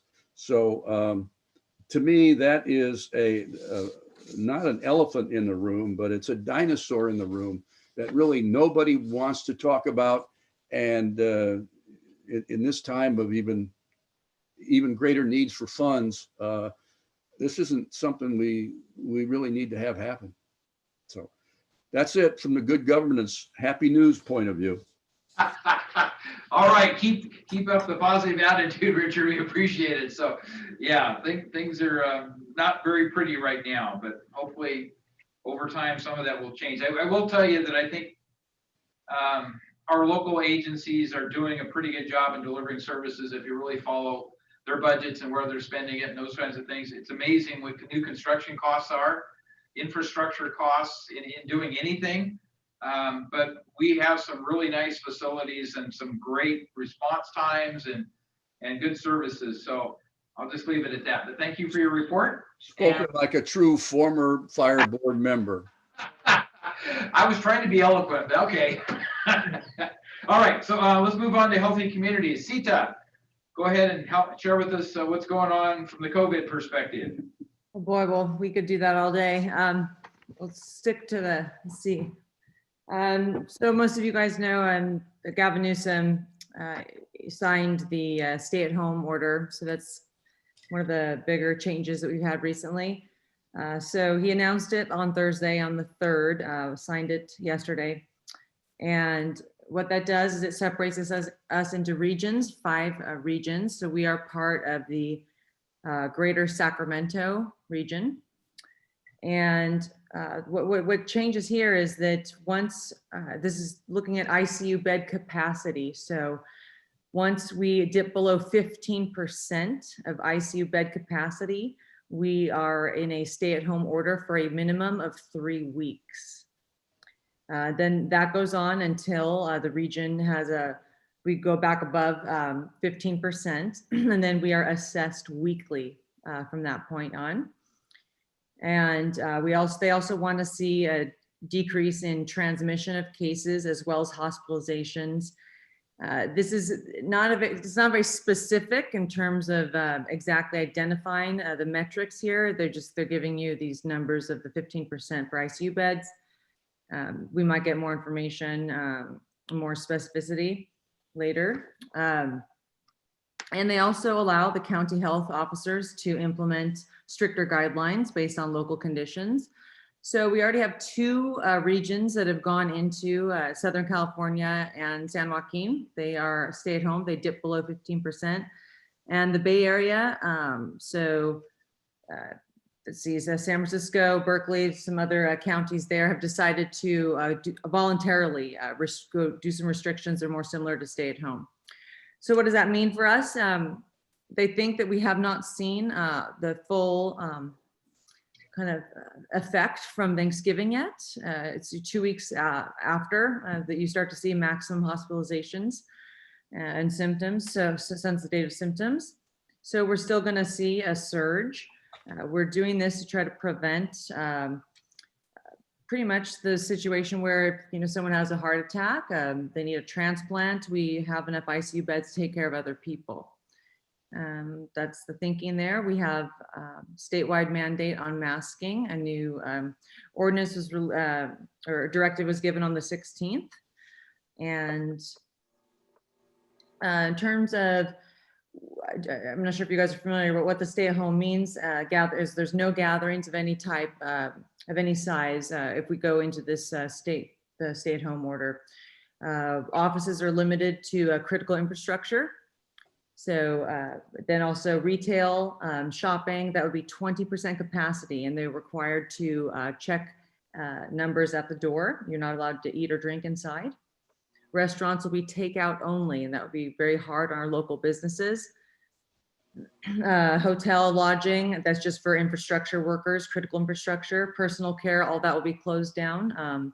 In terms of massage, hair salons, outdoor recreation will be okay. Churches can be outside with social distancing. Schools are not going to be closed per se. They are allowed to stay in their current status with their school waivers.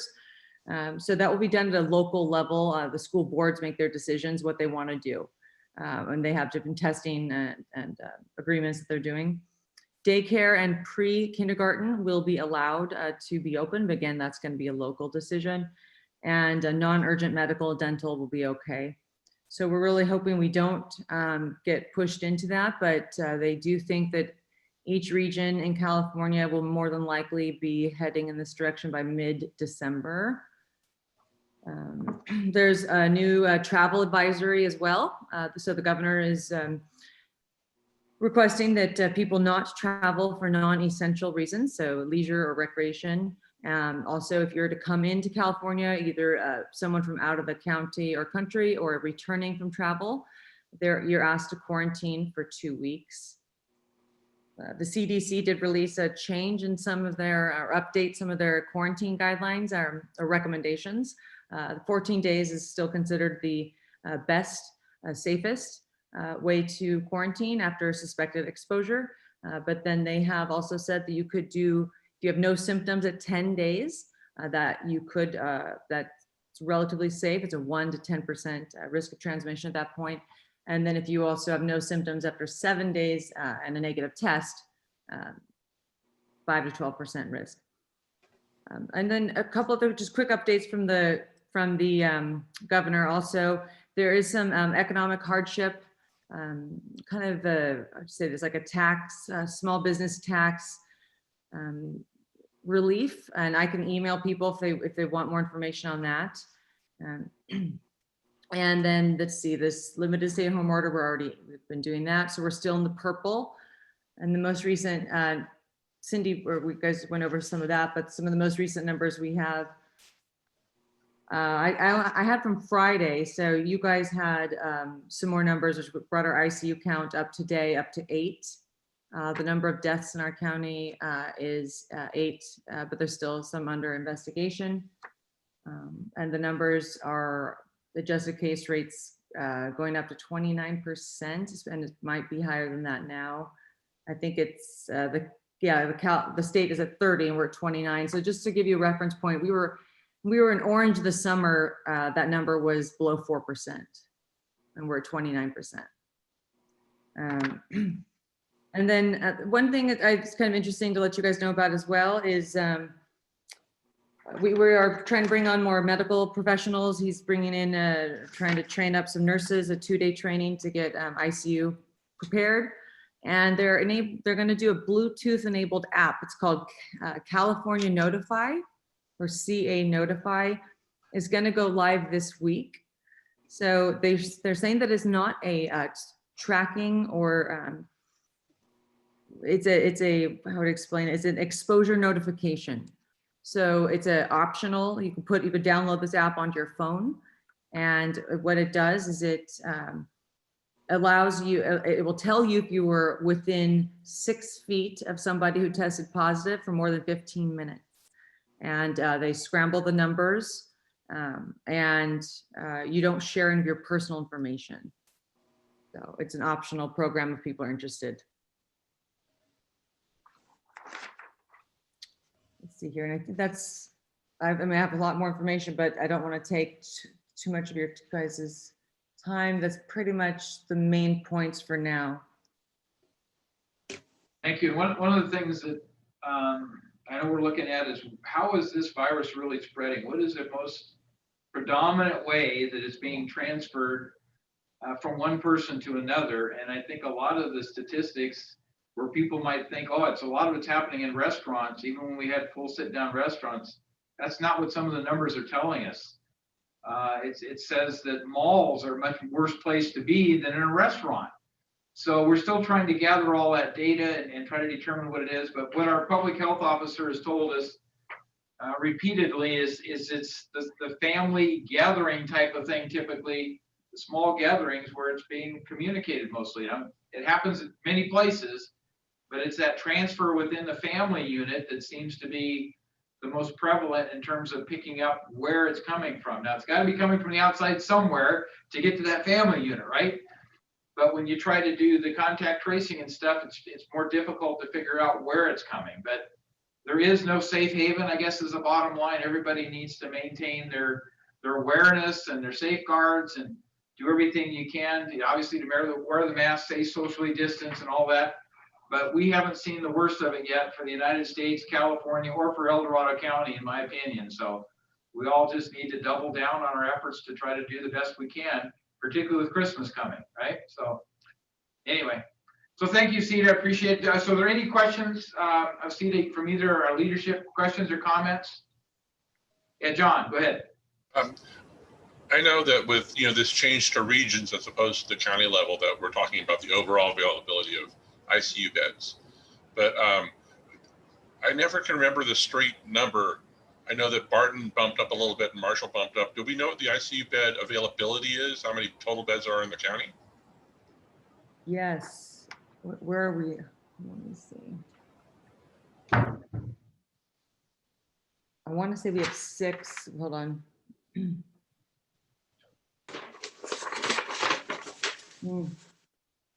We've been told the ICU beds in the county are roughly 8 at Barton with an overflow to get to 10 is what I understood.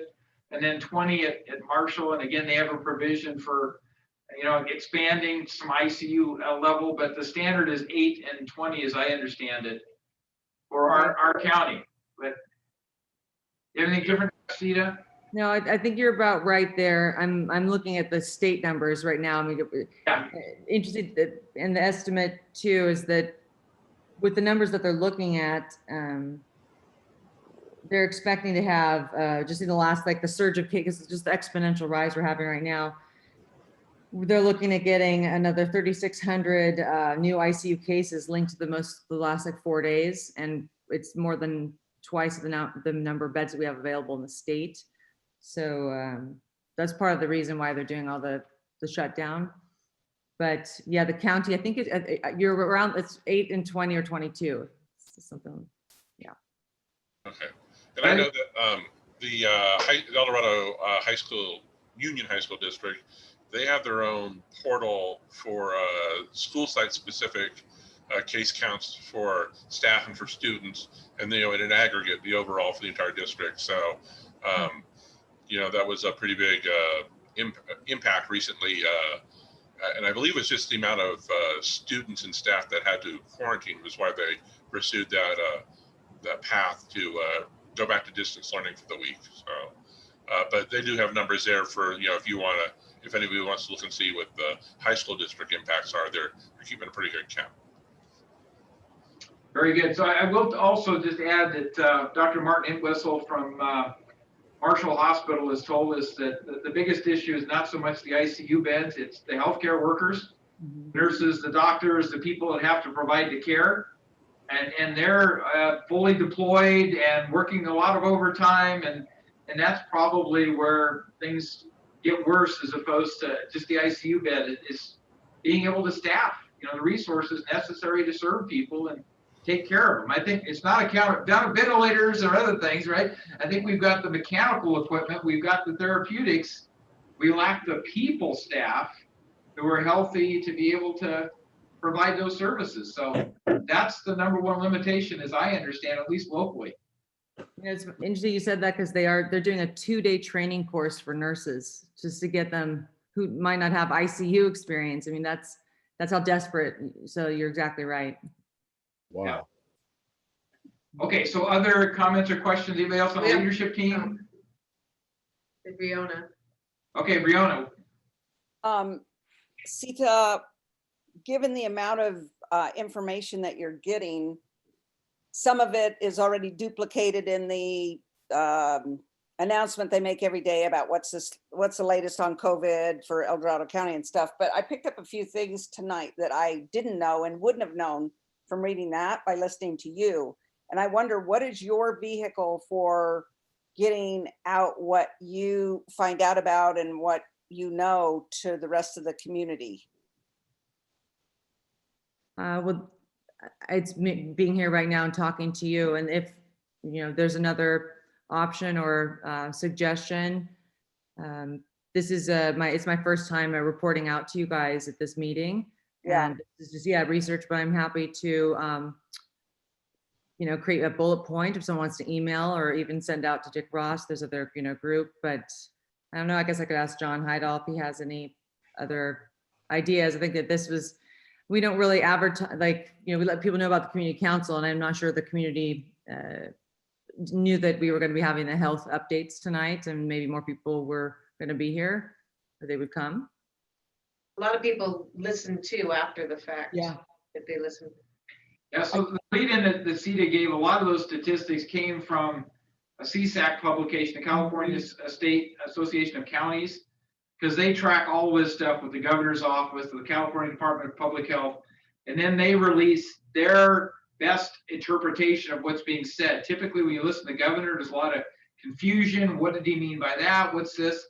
And I've always found that CSAC does a pretty good job of parsing that very quickly and giving you salient data. So I passed that on to Sita to kind of get her started, as this is the introduction, as she said, to talking about some of these. So yeah, a lot of it was probably redundant from what people heard, but probably some of it went deeper into the details of what the specific greater Sacramento region and the other region stay-at-home orders mean. So that's the kind of data we're continuing to try to pick up from various sources. I will mention that Dr. Mark Galley, who's the leads the medical expertise relative to what the governor does in the state of California, he has been very engaged with the CSAC subcommittee that I'm part of. So we're talking to him on a regular basis, making suggestions of things that affect rural counties in particular.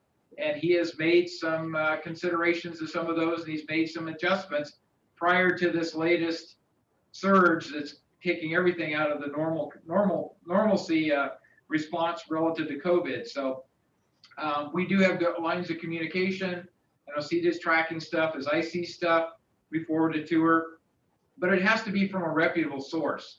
Anybody can go out on the internet and grab a video or listen to somebody talk, and there's scientific communities that are in horizontally opposed positions relative to what you should be doing to COVID, the effectiveness of a mask. We're trying to stay away from those things and stay more specific to what are the statistics we need to understand and share with people to try to help them navigate through this and make their own decisions. I mean, one of the toughest decisions most of us are going to face, having gone through Thanksgiving, or what are we going to do for Christmas? I mean, my family normally gets together and we open presents together, That is going to happen this year in my family, but it's hugely disappointing when you have to face those kind of things. So how do you deal with those traditional things you've done every year until we got to 2020 and COVID, So you do it in smaller groups, or you do it, I don't know how you share gift packages via Zoom. I guess you can show somebody a picture, but I know a lot of people this year, and then we've gone that direction too personally, with Amazon cards.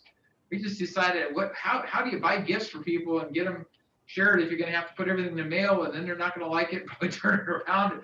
So Amazon cards, I'm not advertising, I'm just saying there's other techniques that people are moving towards to try to make that a little easier, given all the other constraints we've got. So yeah, great question, Brianna. I don't have a good answer other than we try to collect valid data as much as we can and try to share it.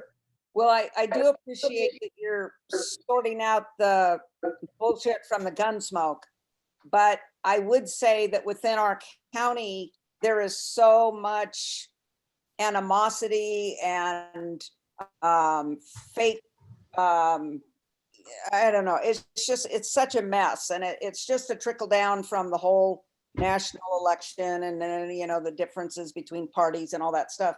But I just feel like in a pandemic when everybody's health is at risk, nobody, I mean, I wear masks, I wear gloves, I do all that stuff. And yet I operate as if everyone's got COVID. And that keeps me and my family safe. Yep. But I'm telling you, the amount of noise that I've heard in the last 45 days of people resisting, avoiding, pushing back, denying all this stuff about just basic stuff.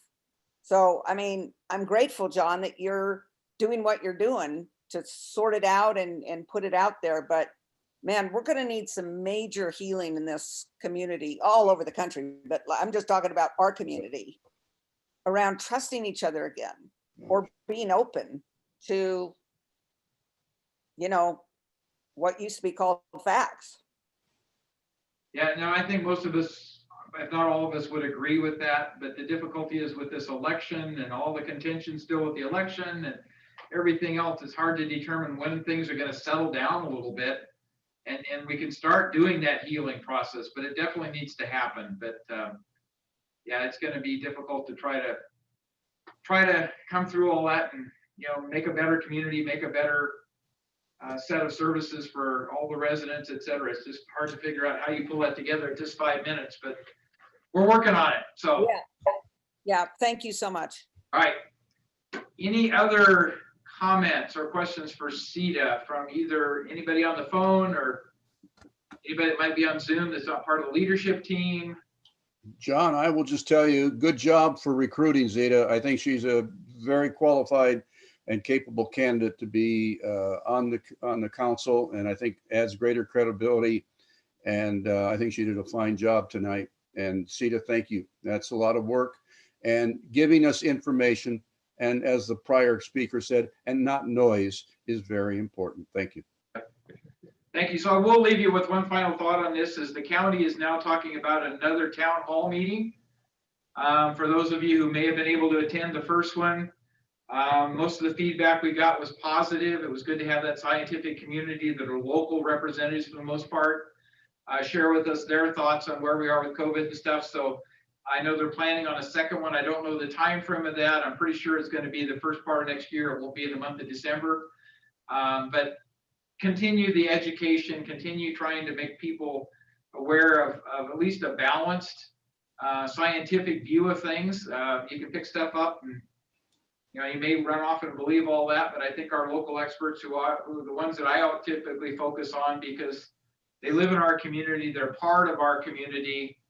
For instance, Dr. Josh Elder lives in El Dorado Hills, right? So, and he reported to us that as in his services in the emergency room, he's had to intubate patients. So it's not pretty when you get to that point, obviously. And so we'll just have to keep everybody as informed as we can. But again, thank you, CETA, for your great report. And we'll look forward to that continuing next year. So very good. So with that, we're going to turn it over to Mr. Davey and tell us about the exciting APAC agenda for Wednesday of this week, right? Okay, now, hey, settle down.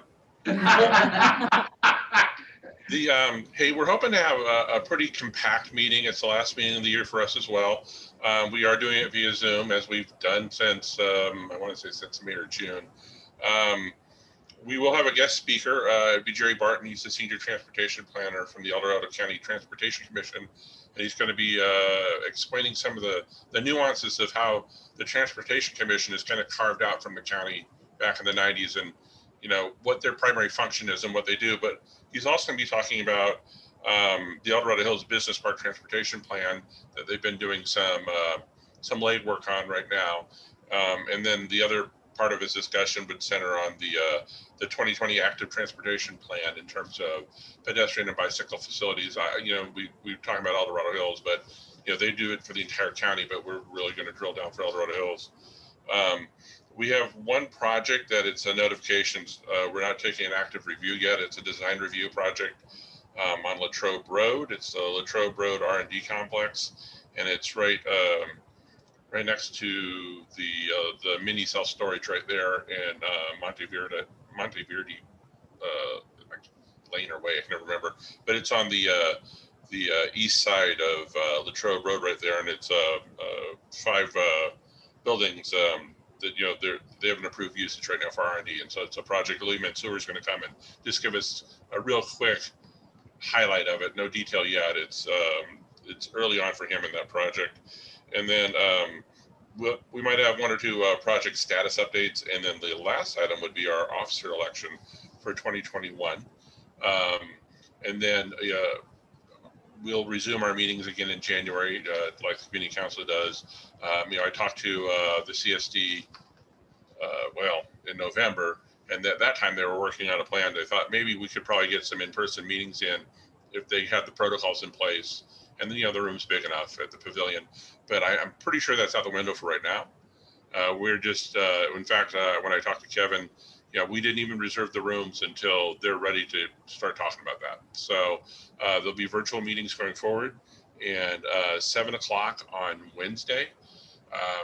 Sometimes our meetings run 2 hours or more, but we're hoping to get it in 90 minutes, and everyone's welcome to come in and listen to what's going on and provide some feedback. Excellent. Thank you, John. Look forward to that. Let's move on to community information and outreach. Cindy. That's me. Well, the majority of the stuff that I was going to talk about, we've already discussed, but one of the bigger posts that people are really commenting on right now is the one about the Board of Supervisors, the resolution that we sent to Newsom. There's been a lot of banter online regarding that one. But there was one that we just posted that was really beautiful. If you haven't seen, it's the virtual ribbon cutting for the US 50 for the Echo Summit project that Caltrans just did. They did a beautiful job of showing how much work, and it was amazing what they did in such a short amount of time. So makes your drive to Tahoe a lot easier, and they did a really good job. So easier and safer. That's the other thing. So yeah. Yes. It's that beautiful area right when you're going up the 50 and you see the beautiful lake. Right. Come over the summit and come down, and there it is. Yeah. Yeah. So Caltrans did an amazing job. So. But the video is very impressive. All of the color and the scenery and the explanation of what they're doing with their engineering, and very well done for a Caltrans type of project. So yeah. And quickly, they did it really quick. Okay, I think that's it. Okay, so anybody have a go back? We'll ask that very quickly. I don't think Chief Lilly joined us, right? No. He's probably still in the EOC. But Tim gave a lot of updates. So. Okay, so I'm going to move on to item 7 then, council member items. Our next meeting will be Monday, January the 4th, unless something changes that doesn't allow us to do it remotely from Zoom. And I decided we're not going to push for a guest speaker since we're getting the year started up again. We might as well kind of coast into it a little bit. I'm sure there's going to be a lot of COVID impact to talk about anyway. And then we'll plan on having a guest speaker for our February meeting and move on with the more normal type activities from there. So with that, any final go backs from any of the leadership team or anybody else before we adjourn here? John, did you want that PIO's phone number? Yeah, if you can give it to us, then I'll have Cindy just write it down and contact them. Yes, please. Okay, 530-213-3899. Very good. Hey, John? Yes. I just want to comment on something that Dick Ross said. Yes, if you're at all possible and you can come to the CSD meetings and the fire department meetings, we welcome you. I know in the fire department, the first one I went to was about 4.5 years ago, and there was only one other person there who was not directed. He wasn't a director or on staff, and that was Dick Ross. I thought maybe it was a meeting of the Bald Men's Club of El Dorado Hills, but it was. And Dick Ross has been one of only 3 regular El Dorado Hills residents who regularly comes to the meetings and participates. And he's not as everyone knows him, he's not a wallflower. He actually shows up, he actually reads the materials, he reads the agendas, he looks at the background information, he asks very perspective, sharp, intelligent questions, many of which cannot be answered at the time because people haven't thought about it. So there's follow-up to be done to get answers to his questions. But please, now that we're all going to Zoom meetings, you don't have to go out in the cold. It's not raining in your living room or in your office. You can stay at home. We don't care what you wear. If you want to have a cocktail or a beer or a glass of wine, we don't know, and it doesn't matter. So, you know, and I know I'm speaking to the choir here because I think we have about 25 people on right now, and you're the people that go to the community council meetings, you go to the CSD, you go to the other meetings, APAC. So, you know, but again, invite your friends and neighbors. These meetings are informative. And as Dick said, there's several millions of dollars of taxpayer money that's budgeted for these groups. We spend it as a director. I think we're spending it wisely, but we always welcome community input and community questions. You know, we try to think that we ask all the questions, but we obviously don't. So it's very important that you guys everyone get involved. And like I said, with Zoom meetings, it's very easy to do. Thank you. I would chime in on that as well. You know, I think I've been to a handful of fire board meetings over the last several years, mostly because Thursday nights are my, you know, not doing anything else night, not being an APAC, not community council, the nonprofit we work with, other things in our community. You know, my kids are older now, so there's no more youth sports, although there's probably another year marching band. So Thursday, you know, that's always a challenge. You know, that's the night that the CSD meets, that's the night the fire board meets, but those are the local. And, you know, if you really want to know what's happening in the community, those are the places you need to pay attention. You know, and Supervisor Heidel has always done a marvelous job with providing information from the county and the impacts here in El Dorado Hills.